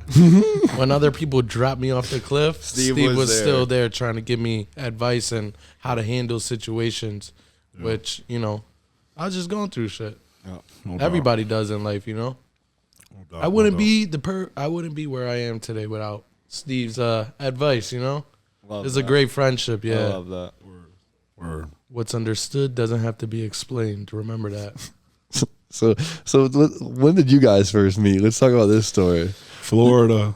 You guys met, like, you had a crash course of grubby. Yeah. One of my boys was like, "Yo, let's go to Florida for spring break." Giovanni. So I'm like, "All right." Come on. Enough said. I used to go see Giovanni like every 2-3 Giovanni's Loopy's dad. That's by the way. Lupin's dad. Lupin's Is this when you blew Jesse's eardrum out? This that was stuff? the second group Okay, trip. we got to get to that one. We'll get to that. The first group trip was All right, just so you were friends with Giovanni. You were friends with Giovanni. I've known Giovanni a long time, man. How old is Giovanni? He's my age, I thought. He's younger he's than your me. age. Younger than you? Yep. How did you know Giovanni? I went to elementary school with his stepbrother. Me and his stepbrother were really good friends. Jeez. I know. Shit. Oh, Okay, shit. didn't even know So what so Giovanni invited you on this vacation. Yeah, because me and Giovanni were cool. Giovanni used to live in Florida, and then when he moved back to Meriden, that was around the time where I was kind of like, popping with the music stuff. And Giovanni's came back and wanted to just kind of be like, Just be Giovanni. So be tapped in. Yeah, be tapped in. And you grew up with Giovanni, I'm assuming, right? Just like friend in school. Yeah, so no, Your parents Giovanni kind of moved away. My parents were friends with his dad. He moved away with his mother to Florida. Had a whole life over there. Reconnected on Facebook. Yeah. Love that. Started chatting with him. Just said, "Hey, I'm gonna go check you out." Boom. And then Giovanni is like, let's go to spring break. I have 2 gunners I'm going to bring with me. Yeah. And some other dudes. I'm assuming there's some more dudes. He had homies out there that he had like grew up with, but he's like, yo, we don't gotta pay for no crib because his parents lived out there. He had a crib, his parents were away. You don't gotta pay for no crib. We're gonna go for 2 weeks. Oh, hey, Steve, I'm bringing this guy named Jesse. Hey, Jesse, I'm bringing this guy named Steve. I'm I not knew gonna. who Steve was. He knew who I was, but I'm not gonna hold He was you. cheesing. I was very skeptical at first. I'm not even gonna lie. I was like, I didn't know Jesse like that. I'm like, all I knew of him. I look like a weirdo from the outside, and yeah, it's cool. I love this guy to death, but like at that time of my life, I knew nothing really of him, aside from Young and full of cum. He was younger than me, and we weren't in the same circles. You know what I mean? So that's all it was. It wasn't like, so I was just like, I don't know. Are you sure? Like, he's like, Giovanni was like, trust me, bro. He's cool. He's good. He's good. I'm like, bet. All right. All right. So you go to Florida, and it's just a week of what? Just partying? 2 weeks straight. 2 weeks. God damn. in the same crib. There's a lot of relationships out there that couldn't even survive 2 weeks. We fell in love though. I was like, yo, he's funny. I mean, it's Jesse. You were either going to kill him or fall in love with him. fall in love with him. I chose. And to he's fall still in here. love. He ain't dead. So. Exactly, but he was 2 weeks crash he course. was a show that week. I remember he put a cigarette on his hand. Jesse's a very spirited person when he gets alcohol in him. Yeah, we know. We've seen him rip a I bunch don't of do shirts. it. Yeah, so we try to limit when the whole we went to Hona's wedding, right? He ripped his shirt still got off, that one. and they were like, "Hey, we're gonna go out for the rest of the night. I don't got a shirt." So I said, "You know what, Grubby? Take my shirt." I had like this this first edition LZ BMX button up from like Rare 2000. rare shit. It was a really nice shirt. Grubby ripped it. rip the buttons. It's on got it. like 4 buttons still on it. I gotta get some buttons for it. That's his thing though. That week was the first time I saw him. We went on to like a club and like got like a section and got like bottles and stuff. And Did the Giovanni he thing. did and he ripped 2 shirts. I was very aggressive, let's just say. Yeah, he was wilding that weekend, but it was just like Did you beat his ass? nah, Okay. nah, Not I that ain't time. put Not my- that time. Because Didn't you look at someone's girl and he almost fought you? Or Yeah, something? so that first time that we went to the club, That that dude was wasn't about to that shoot you. time. That was a different time, but the first time we had gone to the club with Giovanni, because he was living out there, so I would fly out all the time to see him. So I'm 18. They're like, I could get you in the club. You got to pay 20 under the card or whatever. You were 18 at that time? Well, the time I ripped this shirt and the first. I wasn't there. You weren't there for that one. So, yeah, we got in the club. We were drinking Grey Goose straight. No screwballs, no orange juice, nothing. Just straight Grey Straight Goose. 18-year-old Jesse. And Yay, Bud Goose. Light Platinums as a chaser. Your lights. Yuck. So, whatever. I was beyond faded when I got to the club. Paid the 20 to the guy, got You were in. already faded. And, yeah, it kind of like, once I got into the club, it was kind of like blackout season. I don't remember nothing. They got me one drink, and it was gone. And yeah, I was grabbing asses and staring down men, and Like, well, their boyfriends, like, so He was acting nasty. I was going crazy. And they were like intimidated by me. Like, what the hell? Reel it back. Nah, Jesse, when he drinks, is an animal that we don't like to see. So personally, I like to call it the RT button, turbo strength. Yeah. So I don't encourage that. Personally, That's a turbo that makes a lot of noise but don't go nowhere. Yeah. Exactly. That's a little T25 you got there, buddy. Yeah. Spitting out like 600 horsepower. He knows I don't like that though. Like people like we laugh about and joke about. I don't like it. I don't like it either. It's like something that like, you know. It's all good. It's I all came good. to terms with it in life, you know. Only keep it for special occasions. For sure. Or try not to get Drink there. responsibly. Is my Stevie almost beat your. No, who's Brian almost beat your ass at his birthday party. I gave him a fucking DDT. He knows karate though, and you saw he what type tackled of him. I got the timing I takedown was. on video. I got it on my phone too. I just didn't want to release it to public. It kind of doesn't look good for him. I felt like it don't look good for you either. Either or menace. Yeah, no, I look fucking crazy that day. Tackle you. The picture, the video. It was his birthday, and he was acting corny. In my opinion, Nah, You were so drunk. Yeah, him and Brian at that time too. Like not to put. Oh, yeah, not to air out I like remember grievance, that, but yeah. it's whatever. This is the podcast. You guys get an inside look I at had a things. little falling out. It's cool. Him and Brian were like, because they're really. Brian was for. I'd met Brian before I met Jimmy through Jesse, so they were like going through their own little drama, a little boyfriend girlfriend fight that you guys were having or whatever. You That's guys cool. were acting like husband and wife. And I think that was like when you guys like pieced it out, honestly. After that, y'all been cool ever since. Yeah. Sometimes you gotta fight your friend. Sometimes you gotta fight your friend. That's just I don't know. That's just dude things. I just Tackle him in the remember bush. it was his birthday.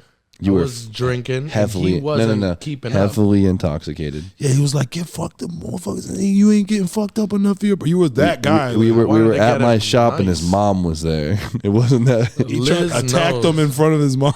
He said, "Liz, no." Yeah. Liz knows. He would have got plenty of rides home. He would have been good. His sister was trying to dance with me. I was like, I'm too drunk. Don't come over here. Like, Don't bring Megan into this. nah, she's great. Man. I remember that though. She was trying to dance, like trying to get She was dance with talking him. smack to She was me, trying too. to dance with him to like get him off of like being drunk and violent. Oh, yeah, and he yeah. was like, chill right now. Was he being violent or was there just He was just being violent towards Brian. He was huffing I and had the puffing. turbo button. Yeah, he had the turbo on. Oh, I think I heard about It's this. too much strength. It just happens. Too much confidence. Yeah. Too much strength. Like, it just, I don't know. It comes out of nowhere. If Jesse- you guys know, you know. Jesse has had many moments in front of my eyes where I've had to be like, whoa. What? Let me hear a story. What's mine? Go ahead. I don't care. It is what it is. Let's hear it.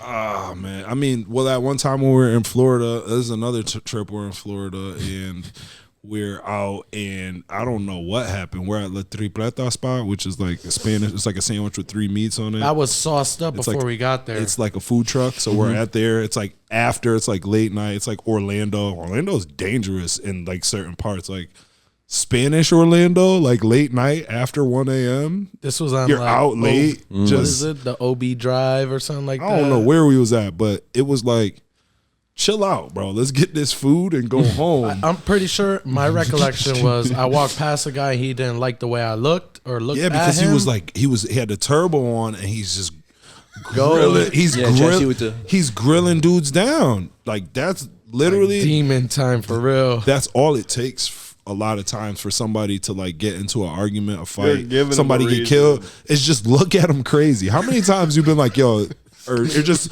yo, why that person look at me like that? Yeah, what's in our subconscious that just pisses us off I when don't know someone what looks it at you funny? I don't know what it is. There's something in our I DNA think, that just pisses everyone I off. can picture how Jesse was For looking me, at He was him. like, just looking. Yeah, no, that's exactly how I get too. Crazy. And he's walking and he's like, Shoulders he's out, He's like- kind of like a stock. Jesse's not like, he's not a huge dude, but he got a little build to him. So it's like, yo, who's this little It dude? looks scrappy. Yeah, he looks scrappy. He's like, why is this guy looking at me like this? in Crazy front of my-" face. So I guess what they said, the dude was about to shoot you that night. Yeah, supposedly he put like he was speaking Spanish or all this crazy. I don't speak stuff. Spanish, so- exactly, but they said he put like the gun to my head and was talking smack, Yeah. and then they just put me in the car. dragged your ass in the car, probably. The other trip where everybody say I've never beat Jesse out. I never put my hands on him challenged willingly. Steve to a slap boxing contest, very drunk, and instead of keeping my guard up. But there's some a little bit of background to that story. That week, The girl. that week we went on vacation in Florida and we got an Airbnb in. I was acting like a bitch. Pretty much. I'm glad that you could say it. We're in an Airbnb. It's like me. It's what is it, like 4 of us in an Airbnb. It's like a five piece. We had like a 5-bedroom Airbnb, cozy. We're in Orlando, chilling, festive mode. Jesse's in the room all day. I think it was like a Sunday. They wanted to go jet skiing. Nah, but before that, you were in the room, not talking to nobody, on the phone, texting the girl or whatever, or message. You know the vibe. Sometimes you know the vibe. I know. Let me just say this, Steve, real quick. Sometimes people like let their girls become such a high pivotal point in their life where they forget about their regular self and their regular life. I know, yeah. People. That's lose where I was at, and shit. I lost myself. He was lost in the sauce. He had lost himself within a situation, a relationship at that time, and we were trying to like break him out of it, maybe in a little bit of a toxic way. Like we're on a dude trip, so it's like all you're gonna get is toxic energy. But like That's so true. We're kind of like trying to do. We're trying different tactics. We're like, yo, Jesse, It was toxic moves with good intentions. Well, good intentions, and you're trying other ways. And you're trying to not be toxic, and that's not working. So all right, we're resorting to just talking shit. We're like, yo, Jesse, you're being a bitch. Blah blah blah. We're on vacation, and you're in the room. Da da da. So this night we come back. I don't know if you came out with us. No, we went out because it was like I was like, all right, I'm gonna go out. I'm gonna get lit with y'all. Yeah. So we get back home from that night. The first night he comes. But I think that was the night that we had gone out, and everything was empty because unfortunately there was a shooting that happened in the place we were at, and it just shut down everything. That'll do it. That was in Orlando. Remember when the pride thing where they shot up the? Oh Jesus! Yeah, it was around that weekend, so it was quiet that weekend in Orlando. It was like the worst weekend for us to go to Orlando to like kind of try to go out. So we were kind of just like Airbnb was probably cheap though, right? Yeah, probably. Well, I don't. We remember. had booked it before. We had booked it before that, but I remember we had a good deal. I think Steve might have still got paid for the gig though. No. Yeah, I DJ. No, we DJ'd. We did DJ that night. So, but yeah, and that's the one night that he decides to be all spirited. We come home. I'm tired. I'm like done. I'm over the night. I'm ready to go to sleep. Like chill. I'm literally sitting down. Cozy Steve mood. Jesse's trying to get ass. He keeps He's like, fuck it, get up, slapbox me. Yeah, I'll slapbox. Blah blah. I'm just like not paying attention to him. I'm ignoring him. You know what I mean? And then he finally eggs me on enough to the point I get up to slapbox. I go to throw a slap and he puts his hand down. Bang! Slap him on the side of his ear. He's like, oh, whoa. Done. Slapbox match over with. And to this day, my eardrum. Yeah, he says he has hearing problems ever since. Steve fucked me up. I didn't mean to. I was so sauce though. When I get sauce, I want to stay up all night too. And I know Steve gets annoyed at that. I get tight because I'll be. No one wants to stay up. I get energy, bro. At 3, ready to run 3 laps. As soon as you start to sober up any bit, I'm going to fucking bed. Yeah, I'm activated. I could keep drinking, but if you stop, like you say, like game you said, over. you can't. Yeah. All right, so really bad. We've been talking just reckless grubby for the last 20 minutes, but he's a big part of Steve. There's definitely more part of the story with Steve. Quite a bit, actually, quite a bit more. But we got to do some Patreon questions because they're here, Part and 2 I coming think soon. some of these will probably tie in some of those stories for sure. Maybe we'll spark note the stories a little bit with the questions. No doubt. So this one is the most liked one. You might have already answered quite a few of these, anyways. So most liked one is, how did you get into making music? Which we talked about, right? Yeah. But the second part is, who are some of the notable people you have worked with, big or small? That's a big one. Yeah. So you tell it, because you've worked with some pretty. I've worked with, I think like some of the most notable. I did a record with Nipsey Hussle, 2 records with Nipsey Hussle. Crazy. Rest in peace. One of those records featured Rick Ross as well. So Rick Ross is pretty, like, everybody knows him. through that, I worked with like a couple like lesser known artists on like some major labels and stuff. A guy named Alley Boy that was signed to Atlantic. I went on tour with this girl Syra for like 2 years. She was signed to Atlantic as well. She won a Grammy with Skrillex. Yeah, for that song Bangarang. You ever heard that? Everyone's heard Bangarang, yes. Shouts to all my Lost Boys. We Rowdy, that's her vocal. She won a Grammy for her vocal being cut up like that. Damn. Yeah, I went on tour with her for like, I did 2 tours. It was like 4 months in total over the span of like 2 years. Jesus. Across the country, 60 cities. Fire. Really? What the fuck? Yeah. 60 cities. 60 cities in 4 months. Was Skrillex there? Skrillex was not there, but we got asked that question every stop. Will Skrillex be here? Bump up those sales, baby. That's crazy. 60. Jesus. Oh my God. Okay. What the fuck? Steve's been around. All right. The Nipsey and Ross, didn't they do that one song together? It was like a 1-day studio song. Yeah, it was kind of. I want to hear that. That was like a tail thing from Canada as well too. Like when I was in Canada, I did a show where I opened up for Wale. Remember Wale back in the time was kind of he was like a big deal. It was like Lotus Flower Bomb Wale. I did a show where became a big deal again. Yeah. Where I'd opened up for that, and then through that, Nipsey and Ross and Wale was signed to MMG at that time. Nipsey and Ross were like in the studio that week. I don't know how it like lined up, but for some reason, I don't know, maybe it like crossed paths off of like this was like Twitter. Yeah, I caught quite a few looks later down the line in social media through Twitter.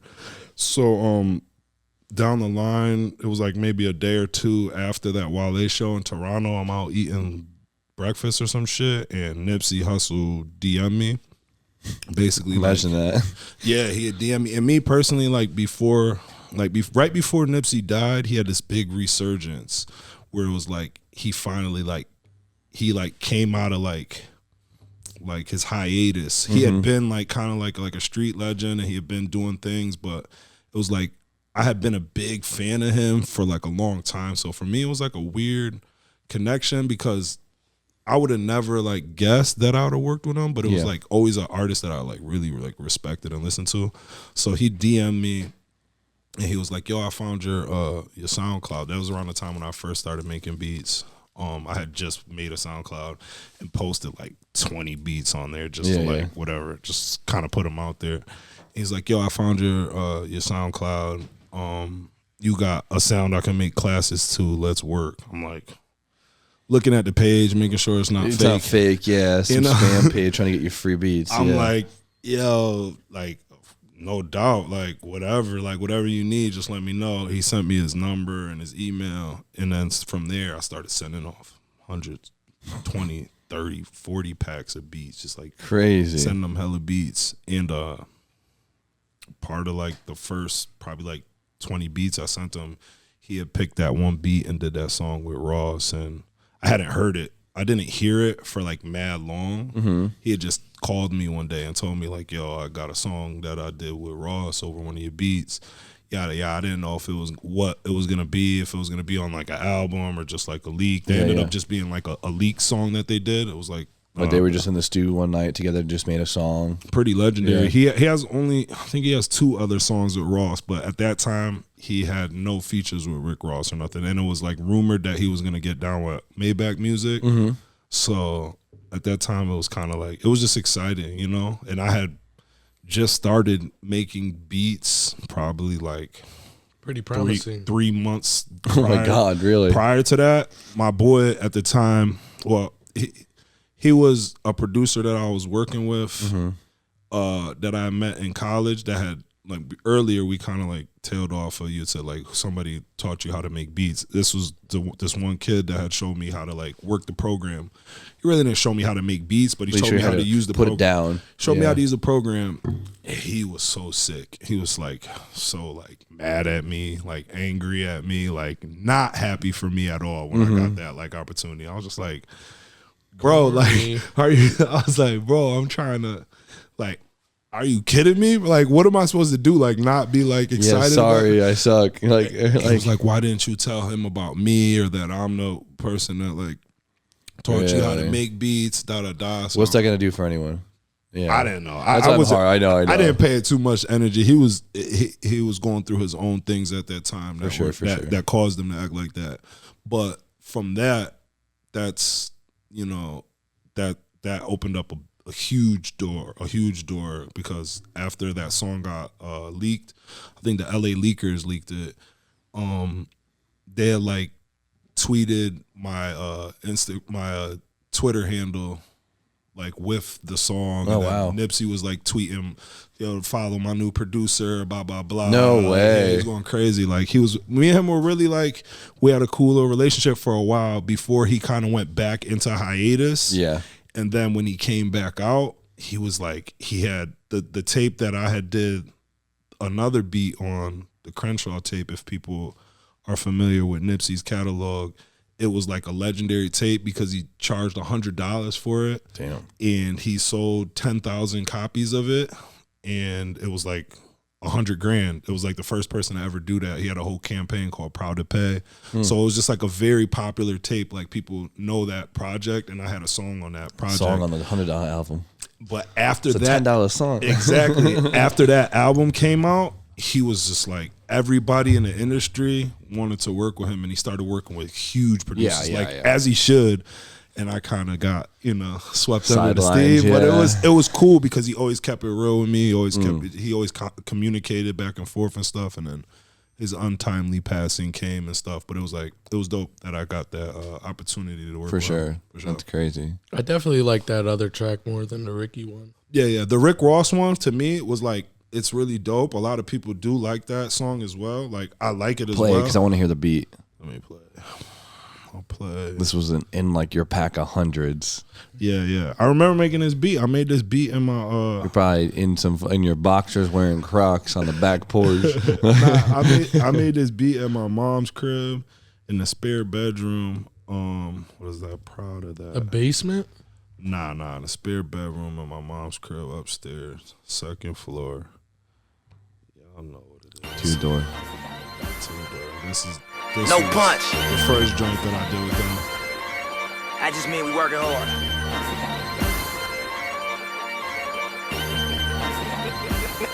Look, I heard the Maybach music tag on my shit. I was like, I would have lost it. 600 bands with them foes on. Been through everything, but I rolled on. This is a fire beat. And I ain't never quit to take no loans. And I'm proud of that. Back to the wall, I was so stoned. Self-made nigga, I was so low. Hot up in the kitchen, I was so stove. A nigga couldn't tell me nothing, I was so rogue. I had ARs, fofos, Alpinas on low pros. Brought K's with us in cafes, nigga. And I used to get good grades, nigga. Mama paid the bills but couldn't save, nigga. So we couldn't ask for no J's, nigga. See, that's the type of shit changed niggas. Now from the street, she couldn't save niggas. Only difference was we wasn't playing with it. Wasn't in it for the hoes or the fame, nigga. Swear to God, I couldn't buy a bag of Lay's, nigga. And I'd rather be a sinner than a shame, nigga. So like that, I rationalize it in my brain, nigga. Even if I was a victim to the game, it was better than living life as a slave, nigga. Be right back. Had to turn myself into a paid nigga. I did dirt cause I was climbing out the grave, nigga. To go straight and re-examine my ways, that was the concept. And now they telling me I'm next. But please my nigga, don't take this out of context. I mean, Yeah, play that All the next triple one. bumps let me rock. see, and then Ross. I want to hear Ross on this. Hold it down with these 40 rounds. My He was just whip is up. gliding. My You could top tell this down, was I'm just like a stacking night in the money, I'm stew. out They of put town. one You together. acting funny, you a pussy nigga. They Talk leaked behind it. They my back, never try to like get me now. they never like shot Not a my video type of for it or nigga. nothing, but it has I'm its so own little cult certified. following for When it. them niggas scheming, Look, take the them for that comments, murder ride. real fans who It's bumped not this from the strongest, beginning. but This who song changed my money the life. longest, or who shoot R.I.P. the longest. A headshot I bumped is R.I.P. man. I bumped this in high school. This is the Bro, first that's song I ever crazy. bumped to Nipsey. Wow, this song has been slept on. I remember spending my it's first nighttime, I got paycheck love at the song. mall, bumping this track. Like, 600 bands with the foes on. and then the second song, this one actually. You want to make your business stand out. Yeah. Turn it down a little, Lucy. So the next song is a song that was on Nipsey's album. This one right here, If You Were Mine. This was on the actual Crenshaw tape. You can stream this on like Apple Music and stuff. Like, DJ This is Steve. walking into it. This is Steve's beat that he produced for Nipsey. And this is like a lot of people like this This song one's a lot. hard. Look, now I can't promise commitment, but I swear we'll have fun. If you ask, I'll be honest, girl, you not the only one.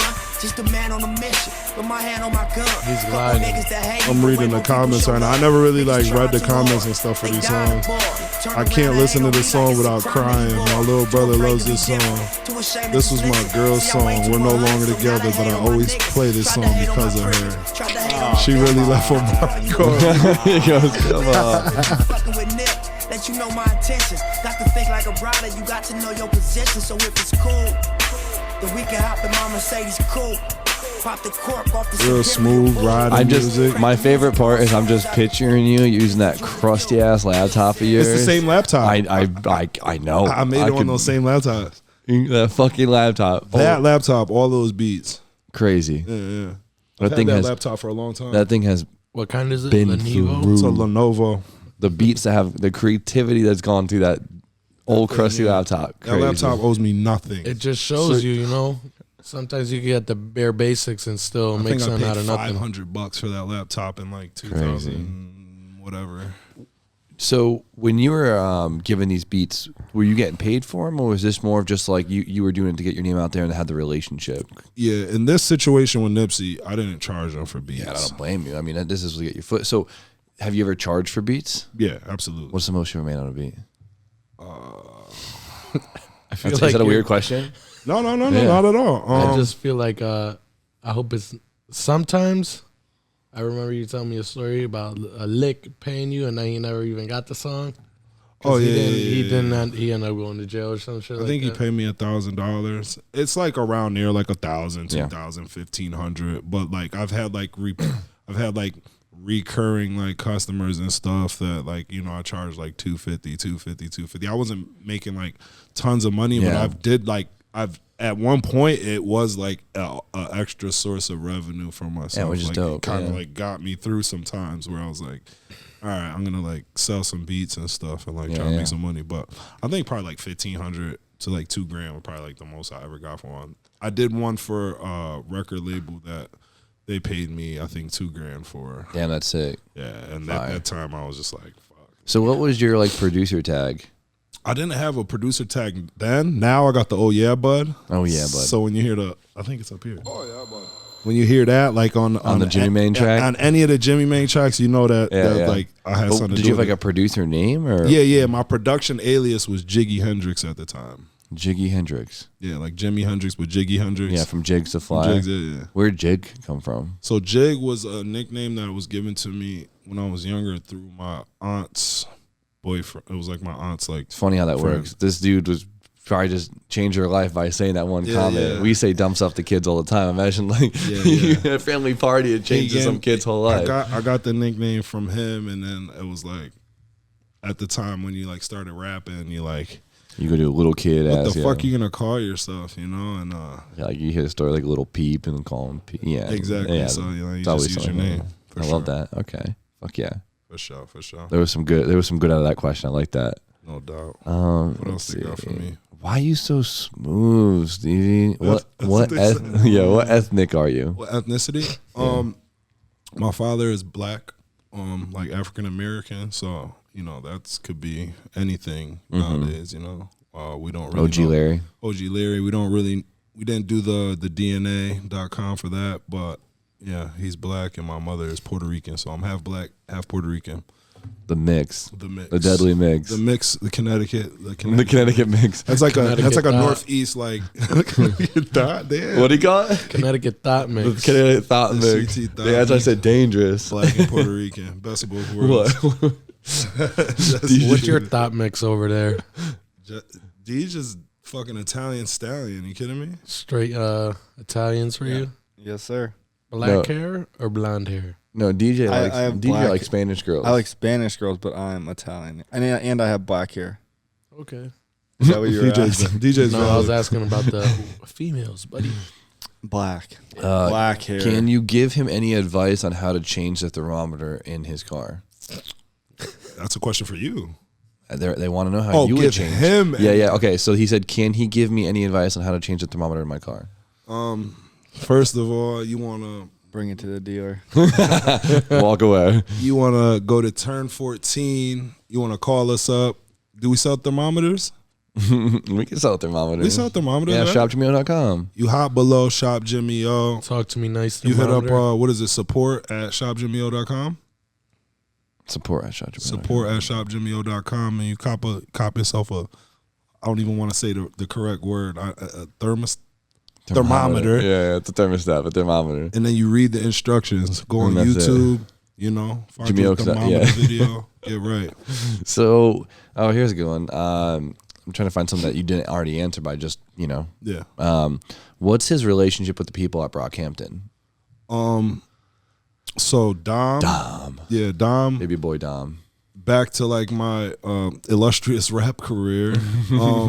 Dom as well was like a kid from Connecticut that was like rapping around the time that like I had started rapping. He's a little bit younger, and believe it or not, Dom kind of like looked up to me at the time, like as somebody who was like rapping and making music, being more out there for someone local. kind of being out there, and he was getting out of his shell. You know, we had I had done a feature. There's a song called there's a song on Dom's Bandcamp. It's like one of the first songs that it's his first mixtape that he ever dropped. I did a feature on a song, and I actually have a really, really, really good verse on that song. Heck yeah. Well, if you're saying it's a really good verse, then I want to hear it. Yeah. Oh, you want to hear it? I'd love to. Let's see if I can find it. Dom McLennan. Dom McLennan. Dom's awesome. We love Dom. Yeah. We're waiting for him to come back to CT. So to just keep elaborating on here it is Common Market. To keep elaborating on that, Dom, like I said, he was just always somebody that was around, and we had like a kind of like a relationship around that time. Oh, by the way, people who don't know what Brockhampton is, Brockhampton is a band comprised of like singers, graphic designers. They're platinum recording artists at this point, but they were a band that kind of formed off the internet, kind of like I think they formed like on a forum type shit. It was and it's like very, very like new age kind of like band that came together like through the internet type shit. And they just did their last show as a group together, but they had like dropped like 3-4 albums. Quite a few, yeah. They have good ass songs. Yeah. It's not my style, but it's good music. They got good stuff, yeah, for sure. They're legit as it comes, you know. Big band, huge following.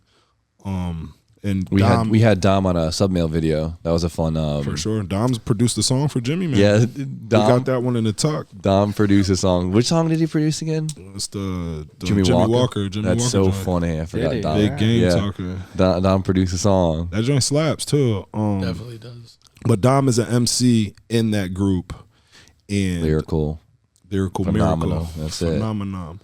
And yeah, basically we've just always remained cool, remained tight, and he's about to be endeavoring into his solo career, and he has different like endeavors and different things. And like he might be signed to Talk to Me Nice Studios if he's lucky. Yeah, he definitely could get a contract over here. And yeah, I'm working on him with different projects, side projects and stuff, and I'm just kind of like one of those trusted kind of like creative minds that he can always go to for whatever he needs. And we're gonna turn him into a car guy. We can turn him into a car. He's definitely a car guy. But we're trying to put some wrenches in his hands for sure. He's definitely interested in the whole the multiverse that we have over here for sure. But yeah, this is Common Market. This is 2012. This was the song. Man, yes, this is the song. I spazzed on it. Yeah, I really like this song. It's a good verse. This is hip hop. God, this is so 212. Jigs a flyer. I got you, man. I'm gonna take you where vibe need to be. Hide your girl is Jigs a flyer. Check it. Check it. I flow like Picasso, paint vividly. Authenticity, delivery, my shit is mean. So what I really mean is I could be that nigga. See, I'm on the upper echelon, but women blow a kiss and tease. For a nigga with the bigger bank account. For my niggas in the system who won't ever make it out. I'm blanking out all of this whack shit. I be on my black shit, mixing rice and beans, muy bueno, cause I'm half spit. Premonitions, reminiscing about the days we opened up our minds off that first hit of haze. Getting plays from the neighborhood freaks. Who would've ever thought I'd be amazing on beats? Just a cool young nigga, old heads always notice. My woman into yoga, put it in the flying lotus. I'm the opposite, the bogus definition of the real. This floor make a nigga face ugly like Cell. L, if you chill with a nigga, you'll experience nothing like these pussy niggas bleeding on their period. So point blank, period. There's no one to compare me with the flying TP tribal shit. No, that's not a pyramid. I could just vent shit forever. Never draw a blank cause my mind too clever. Sharp enough to sever off the head of a wet MC. This is hot, I bet you'll run it back like sheesh. They used to say that hip hop was dead till I came back with boom baps and hit them in the head. It's like rappers ain't rare no more. Nobody seems to care no more. Reintroduction to the dope shit. The hopeless inflicted with the hunger. Well, I'ma be that nigga heating up the summer. You do it for the fame, you a trick. So many bars. I do it as my medicine to counteract the pain, and that's realer than you used to.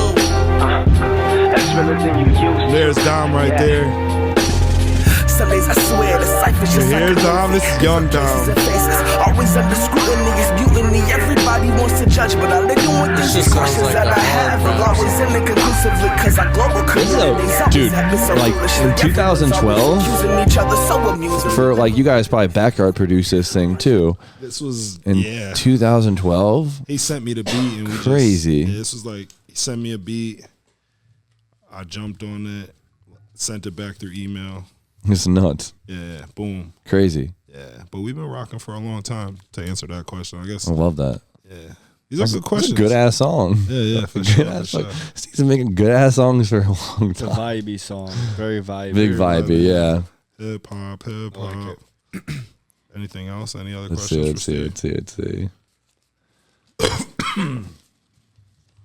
What, I don't know what this means. What DAW do you use? And can I send you loops and melodies? Yeah, send loops. Send loops to Steve at shopjimeo.com. yeah, Stevie at shopjimeo.com. I use FL Studio for production, and to record lyrics and stuff, I use Logic. So that's that. That's it. There you go. So he's gonna send you some stuff. Oh, you use Logic? Yeah. Okay. TJ, shut up. I can see DJ. Look, he kind of looks like a producer. Look at him. Look at DJ He right does. now. He looks does. like he got hot beats. You got some fire beats? I use Fruity Loops. Fruity Loops. what is it called? Oh my god. FL Studio. FL or Logic? FL or Logic? That was the question. Yeah. I use both of them. So Yeah. both. In tandem. In tandem, yeah. I use FL Studio to make beats, and then to record the actual songs, I use Logic. I have to use the bathroom really bad. Is that weird? Get in there. No, it's good. I'll ask DJ a question. In Yeah, here. talk to DJ. Yeah, come DJ, on. come on. Deej. You haven't talked. You got like a can of dip in your mouth. I'm Can I just, ask a question to DJ? I'd love I'm that. It just might be a little explicit. Yeah, please. I'm All right, intrigued Deej. in Steve's Have you- story. I'm listening. Okay, but have you ever smoked weed with the can of dips in? But that's not. There's not THC in that one. No. I know, but No, I was have wondering not. if maybe it'll enhance it even more. I'm gonna try it when I go home. Try her out. Let me know how So you're DJ doing. got his first like sponsorship deal, which was pretty cool. So he has Canada Dips, which is like tobacco pouches without tobacco, so it's not gross as hell. just CBD. It's like CBD. It's nice. It's like sucking on a tea bag. Kind of just gives you the side effects without the You get that fix of having super something in highness. your mouth, and It's tasty. it's tasty. It was weird. You minty. made me do it, which I was real skeeved out at first. This but it's one good. is way better than the first one I had. I could, But yeah, so proud of you on that Canada Dips. Thank you. Yeah, that whole first- video was a banger. that was a though. banger. They It was haven't a paid me banger. yet, so I probably won't get paid, but we'll see. Bro, you'll just get like 4 months from now. They'll be like, oh yeah, here. Oh yeah, Well, what's your W-9? that's Yeah. good. Yeah, That's good. that's how it works. All good fun. That's good. Okay, I got one. Let's hear it. Let it bang. Okay.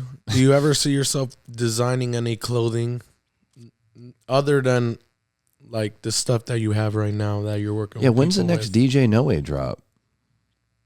Do you have?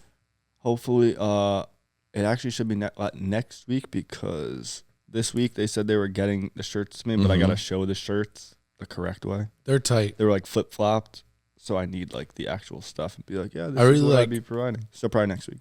The DJ No Way and the Chrome. Yep. Everybody Hard. I do Hard. like that. Fan of that. What, does it have anything on the back? Yeah, my 14. Love That's that. in pieces. Yeah, yeah. But yeah, I would like to obviously a lot of like people probably. So what are some of your ETAs on the current builds that you have? Oh boy. So DJ's been trying to get his coupe painted for a long time, and unfortunately none of us are body techs. Like I'll do anything, but don't give me a sandpaper. No, it's the one thing. Like not a lot of people do everything. Boring. I'll do everything, but I just don't. No body work. No body work. Paint, I just can't do it. I've tried. I've really tried, and I just can't do it. And DJ's the same way, so we're kind of helpless on the body work stuff here. The 14 should be. It just requires. Do you hope to have both of them slacking by the end of summer? That's not gonna happen. DJ's coupe we've been trying to get DJ's coupe body worked for just body worked, not even painted, just body worked for over a year now. Yeah, 14 months. Just can't. It just doesn't happen. It's cursed, I think. No, it's bad. We'll get We're it. trying so hard. I've pulled strings. Yeah. You've pulled strings. Everyone's pulled strings. I think I'm on to something, so we'll see. Dude, the day that car gets painted, I'm gonna puke because I can't even like.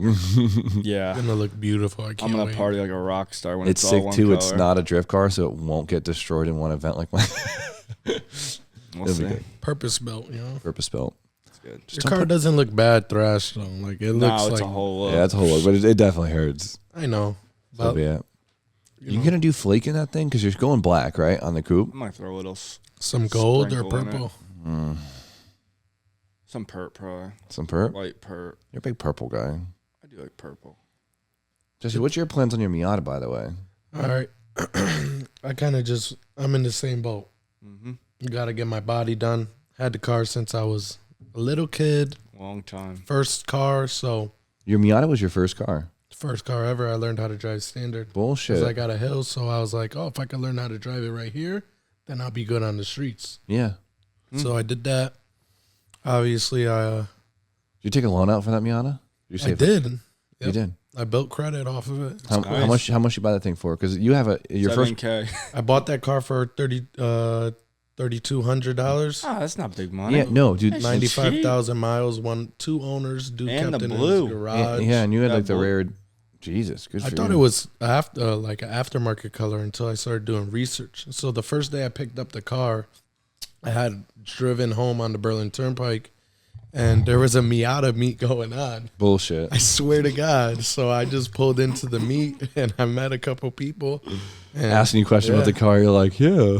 Oh, there was a red turbo. The one, his name was Nico. There was an I orange. knew Nico. Orange one I on knew Nico. what are BBS's. Miata meets like? I mean, I've never been to one. it's like a bunch of hairdressers, bro. No, I'm just playing. For the most part, it was like 4 or 5 guys at a Dunkin' Donuts. We were just chilling. I was asking them questions. Talking about so it Miata wasn't things. a meet. They were just on a cruise. Gathering. And stopped at a Dunkin'. Well, one dude is from like North Haven, and then the other guys are from Waterbury. Good so town. Yeah, good town. they're white boys, though, you know. All right, we're talking Miata, Steve. So let's hop back in the He seat. used to ride in the Miata, slammed on its ass. I remember we would go to Hartford all the time. You probably just didn't get it. You're probably what the fuck's. I was just like, why do you like this?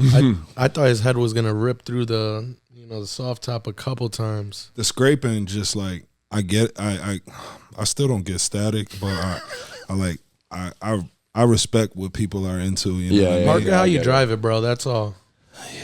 I want my shit to That's a look stupid cool thing going to down. say that. But It's just like it's aggressive. All right, violent. so podcast question, right? 40 bands on the table. 50. 50 bands on the table. All right. What do you buying? DJ said he'd buy when last podcast. DJ said he'd buy a $70,000 car with the $50,000. So just Did I? yeah, you did. You're like, I'm gonna buy a Supra. So this is what I'm gonna do. I was dead. Finance. Put the other on my card. I was crying. This is what I'm gonna do. Yeah, let's hear it, Steve. I'm gonna take 20 bands of that, You have to spend it. and I'm gonna go crazy with it. Yeah, act a fool. With the gang though, because chances are, from here on out, if 50 bands comes into my life, it's gonna have to do something directly with you guys, like for some reason, or some fruit from some tree that grew from this. That's how I'm feeling. Okay. So I'm taking 20 bands. Can And I get a Louis backpack, Steve? you get a Louis backpack. We're getting RJ a haircut. RJ's getting a fucking buzz cut. Just give 3 racks to RJ for a I'm gonna buzz give cut. a 3-piece to RJ, haircut, whatever. make it happen. I'm gonna take 20 racks, and I think I would use 20 safely to just have a good time. You know, just have a good summer. Have a good summer. Enjoy myself with my people. You know, get that extra guac on top. Get that extra guac on the Add top. bacon. Why not? Give back to the people that's given to me. You know, in different ways. And then the other 30. I'm probably going to invest it in some sort of way that it makes me some more better invested into myself. For sure. Maybe some more stew equipment, maybe some DJ equipment. Stew equipment, maybe take some biddies out to eat. You know, maybe do a merch drop, you know. Okay. Funded by myself, you know sure. what I mean? I don't gotta ask nobody for shit. Just invest in myself with 30, but 20 ball, the 20 ball, we doing boats and hoes. So all right. Boats and hoes, boats and hoes. Gotta have me my boats and hoes. The Nina, the Santa Maria. You just write that? No, I'm kidding. That was off the top. That was at the top. Cause my dick could float. Yeah. Yeah, it sounds like a CD bar. Yeah, that's boats still and buying hoes a by Supra? Prestige Worldwide. Yeah. 20 ball for the boys. We'll have a good ass summer. Good right? ass summer. Hell Right? yeah. I feel like everyone needs 20 G's for the summer, just like For a summertime vibe. Yeah, the like, boys be costing me 20 G's a summer. I'll tell you that. 20 balls, cheap, not cheap dates. Not cheap dates. All right, if you could give one piece of genuine advice to a random person, what would it be? You said something good before. if you go to sleep with an itchy ass, you wake up with stinky fingers. That's a good one, but we ran that one. We ran that one up already. I'm just saying that was a good one. One piece of advice to a random person is, be yourself and it'll be all right. Simple as that, you know. That's it. Be you. Be you. Don't try too hard. Enjoy your youth. It sounds cliche, you know. People are like cliche, but cliches are cliches for a reason. They're just like simple truths. Simple truths. So yeah. 2 words. Broad, simple truths. Yeah, 2 words. Be you. Be you. Unapologetically at that, you know. Respectfully. Respectfully be you. Right, Grubby? Respectfully be grubby. Respectfully be Always you. been myself, baby. I know this is Steve's podcast, but can I ask Jesse what one piece of it? Your podcast. He has daily life advice. If you could tell one on your gravestone. I was already thinking about this, guys. I know you. That's why. So what I was thinking is, just make sure when you're going through stuff, don't think of it as the end of the world. Think of it as, you can overcome this and you could get through and find that sunshine again. Just because something happens to you on a bad note doesn't mean always bad things come from that. And you could create that into something positive. Is that an exclusive motivation? Like, did we just get tomorrow's morning motivation today? Might have to write that one down. No, that's a 2022. It's a 2023. Vision. 23 all year. That's a huge one because it always feels like the end of the world. Yeah. Sometimes we feel like we can't get out of that because something tunnel. happens and you're always like, how am I supposed to live in this rut? It's like, no, you're not going to be in that rut. Every day is a new day to create something new and something better. So if a nap can't fix something, sometimes it's like, if you could go to sleep, try going to sleep, taking a nap before you eat, son. Because half the time, Ant's in a bad mood. I just gotta feed the kid, and he's fucking stoked again. Try eating something. Post-nut clarity.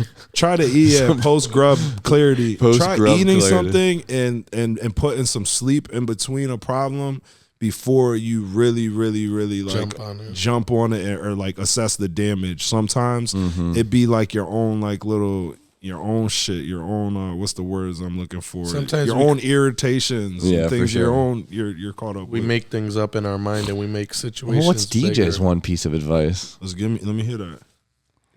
I don't think you don't want my. I don't think you don't want. I don't think you don't. Yeah, I do not don't want. That's what I don't want. I don't think you want my life advice. Let's hear it.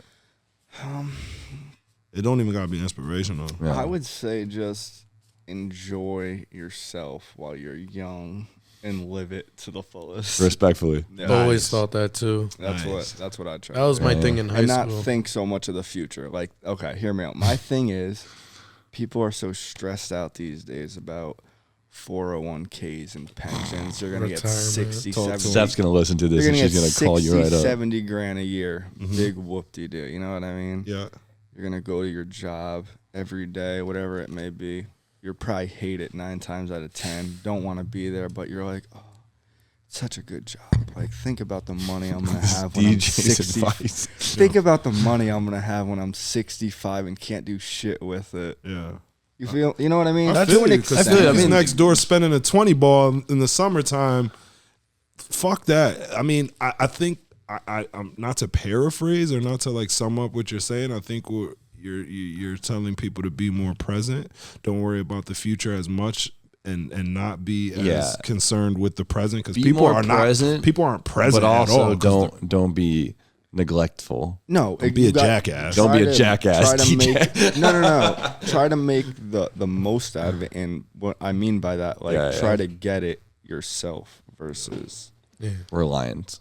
Yeah, live life like it could be your last day. Pretty exactly, much, you know? Because people are worried. You never know. We go down quick. the road, but don't neglect your responsibilities. It's a balance. Exactly, it's a balance. Yeah, 100%. exactly. Balance, just like anything else. Yeah, fuck yeah. Gotta be. But don't be so damn scared. Don't be so scared. Yeah. Don't be so scared. Don't be so scared to run it up. I'll tell you. Venture. If you have a vision, that's it. Sure, it can happen. 40 piece with Steve. 40 ball with Steve. I might just give it to you.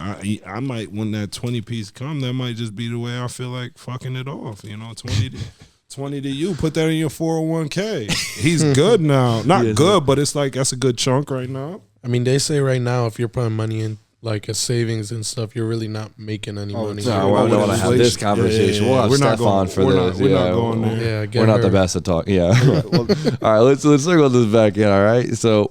What do you wear when you're trying to flex? Like, what's your flex outfit? Tell me the shoes, the chain, the shirt. That like, if you had to look good. I'm honestly okay. Not even look good. What's your expensive fit? I don't really got frugal boys. Nah, this is you got flavorful clothes. This is funny. Like people.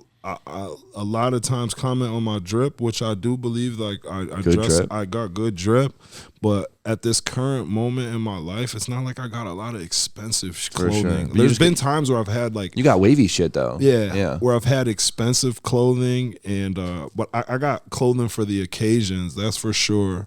But that's you always got a good shirt. Yeah, for sure. That would be one of the things that I would do with that 20 ball. I would buy like the clothes that I've always wanted to like. I love clothing. Like I would spend more money on clothing if it was like if it was like if it was like responsible, or if like I had like the extra bread. That would be disposable income for it. Yeah. That would be a thing that I would like, that I would treat myself with. But I got lots of shirts and stuff. I do a lot of thrifter. I do a lot of thrifting and stuff. So I got like timeless pieces that aren't like necessarily like expensive. Yeah. But I got nice jackets. I got a lot of jackets. You got a lot of pieces that are complimented often. Definitely. Yeah. Steve knows how to piece it. Like, you definitely know how to piece it. Sure. And that's like a big. For sure. Like, because you could have all this. Yeah, you do get a lot of guys that just have like these names that they all clash, or they got like a thrift store jacket and it just doesn't go, and you're like, you're trying, bro. And you got the people that go and like cash out, like designer everything, and it's like you're not fly to me. You look goofy. Yeah, you're not fly, and there are people that could put designer together really nice, and people that like, I mean, a lot of designer clothing and expensive clothing is expensive for a reason, because it's like it's good materials, it's cut certain ways, it looks good, but you gotta also know how to be able to piece it together, and you gotta have your own style, your own taste. So for that question, what's your iciest shoe? My iciest shoe, most expensive shoe. I got like a lot of Jordans that are like kind of rare, but they're like in like need to be repaired shit. But I got a couple pairs of Jordans. Because you wore your shit. Yeah, I've always worn my sneakers, and I've had sneakers that before I knew they were gonna be like expensive, they got. You got a lot of stuff that kind of like you can't find at all anywhere right now. You like wouldn't be able to get 06 to like 2011 and before that, base boxes. Yeah, Jordans. I gotta repair. I gotta definitely get some stuff repaired and brought back, but I don't know. It'd probably be like a pair of Jordans that I have. Ice blue fours, probably. Those are very hard to find. Yeah. Do you have the green, the fours that I have? Those green, white and green fours. Didn't you have yellow Tour fours that had rare air with the on the tongue where you could peel it off? Maybe, I don't know. I got a lot. I got a whole bag of joints that I put away that I have to get repaired. To be totally honest, there's like some flavors in there. You like Jordan's, Deej? I started young with that shit because my dad, OG Larry, he's a big Jordan head. So we wore the same size sneaker for a long time, and I'd be tight. Yeah, well, it was tight, but it worked. It worked for me because he actually wears a 12 and I wear a 13. But when he couldn't get 12s, he would get 13s just to have them. And a lot of times they would just sit, and I would get those, or you know what I mean, just like.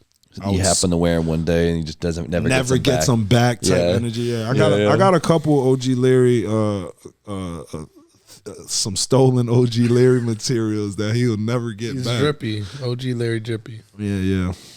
So to answer that question, I really, that's tough, you know, because dressing is such a vibe and a feeling. Like if I'm gonna get right, I'm gonna just.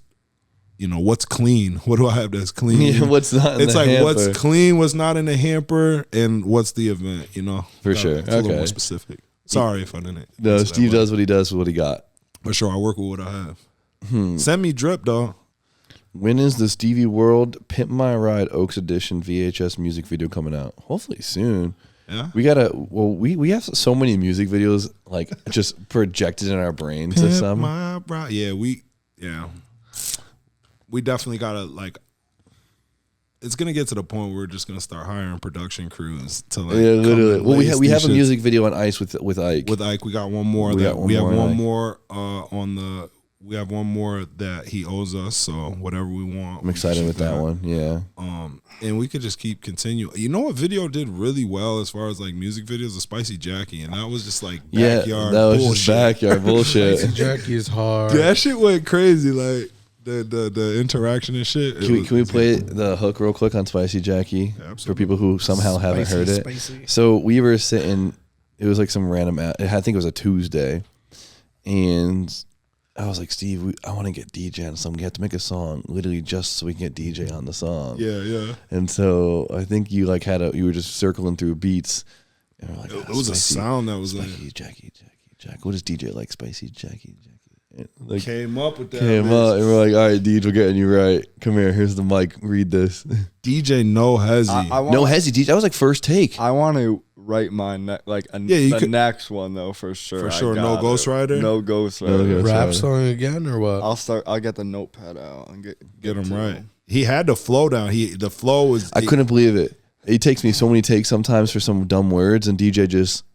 First take. He stepped into the arena and he performed. I genuinely had a great time even recording it and the video. Yeah, it was fun. It was fun. I could see why James likes it a lot. It's sick. It was terrible. We try to get Tone. Tone got some. He be humming some hooks. I don't think he'll do it. Nah, he be humming hooks. He hit me up. He hit me up on my phone. Where is Tone? With an idea. He got ideas. So you know, you just gotta get Tone on the right. More confident. I know. Gotta get him some food. Tone and Steve. He needs to sip something. Just turn on, I hit the packet.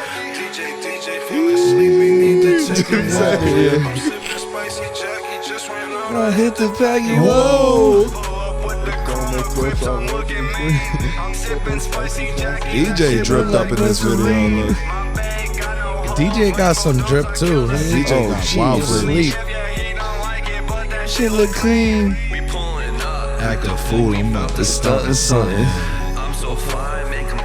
Like I'm cutting onions. I got a sedan in a minivan. I'm a busy man. Lambo truck. Stevie's bars are crazy. The last bar of this song, we went crazy. Ready? To my mama crib, like, what up, bitch, is where I live.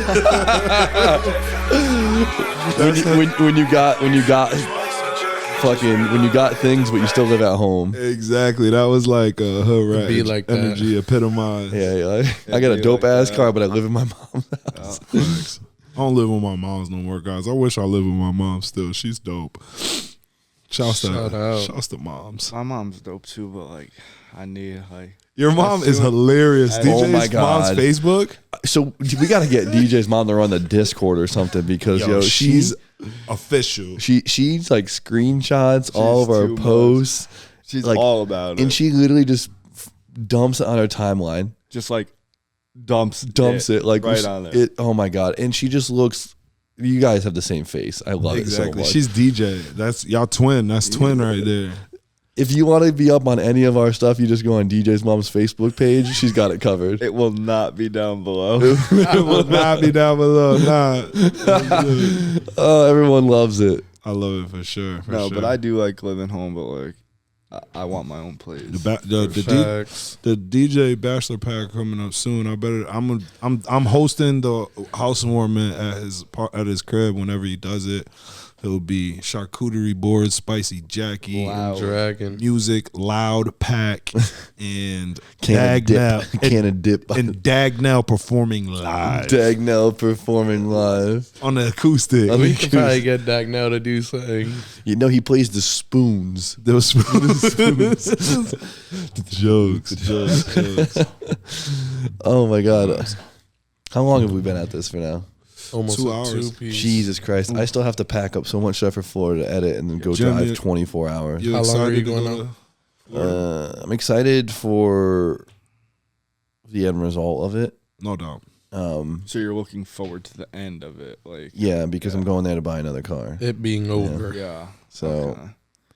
So we got some cars. We got some cars. Got some shit. We got some cars coming. We got a lot of cars. Everything. So that's what always happens down here. Like, I'll be losing my mind because nothing's working out, and then all of a sudden everything works out at once and it just looks ridiculous. Like, I'll go nuts just trying to get parts for this, and this.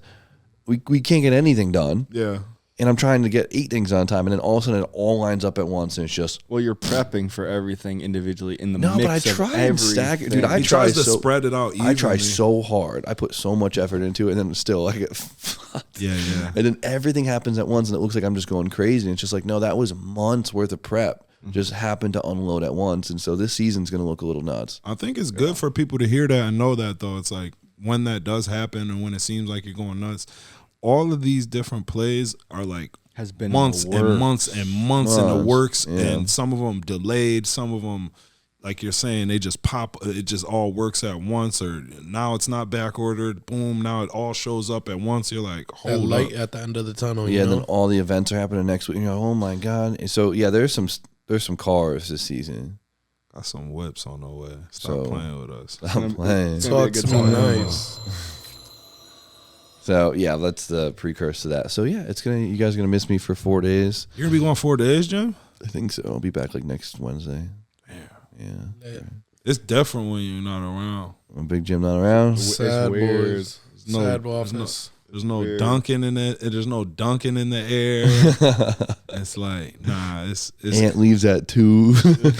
I'm with Ant feeling guilty as hell. Yeah, like, oh, Ant's your assistant when I'm gone.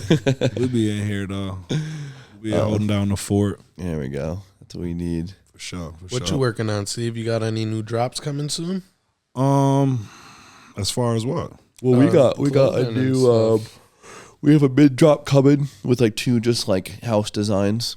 And then, and then we have the 3 designs, the new vintage V2s. I think you guys are gonna like they that go a lot. crazy. Yeah, they're beautiful. Honestly, Fire. those are gonna be really cool. There's a shirt that has a dragon on it and an S15. It's like the I love it. You can't be that. You can't. That shit looks so good. I'm so excited, but I got some other stuff too. It was a little far fetched at first, but when I saw it, was Steve just showed like, me you Steve showed me the print. I said, I think that thing needs like a dragon or something. He's like, wait, what? I was What? like, It was crows. I was like, no. I said crows or a dragon. I was like, try a dragon. I said dragon. What? Don't tempt me with a good time. We put a dragon in there. S chassis are now over. dragons. Yeah, What was that? S chassis are now dragons That's because it. you got legendary fucking Yeah. GTRs are Godzilla. So wouldn't you think Godzilla's lesser You counterpart? ain't fucking with a dragon. ain't fucking That with That thing is motherfucker's winning. blowing flames on that T2. Over his head.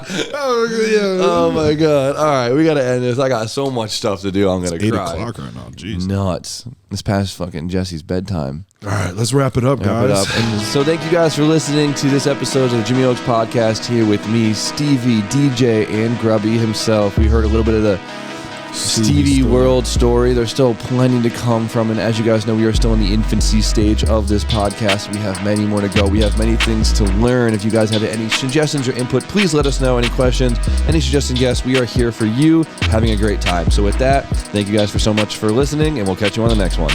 Damn, that was good, Jim.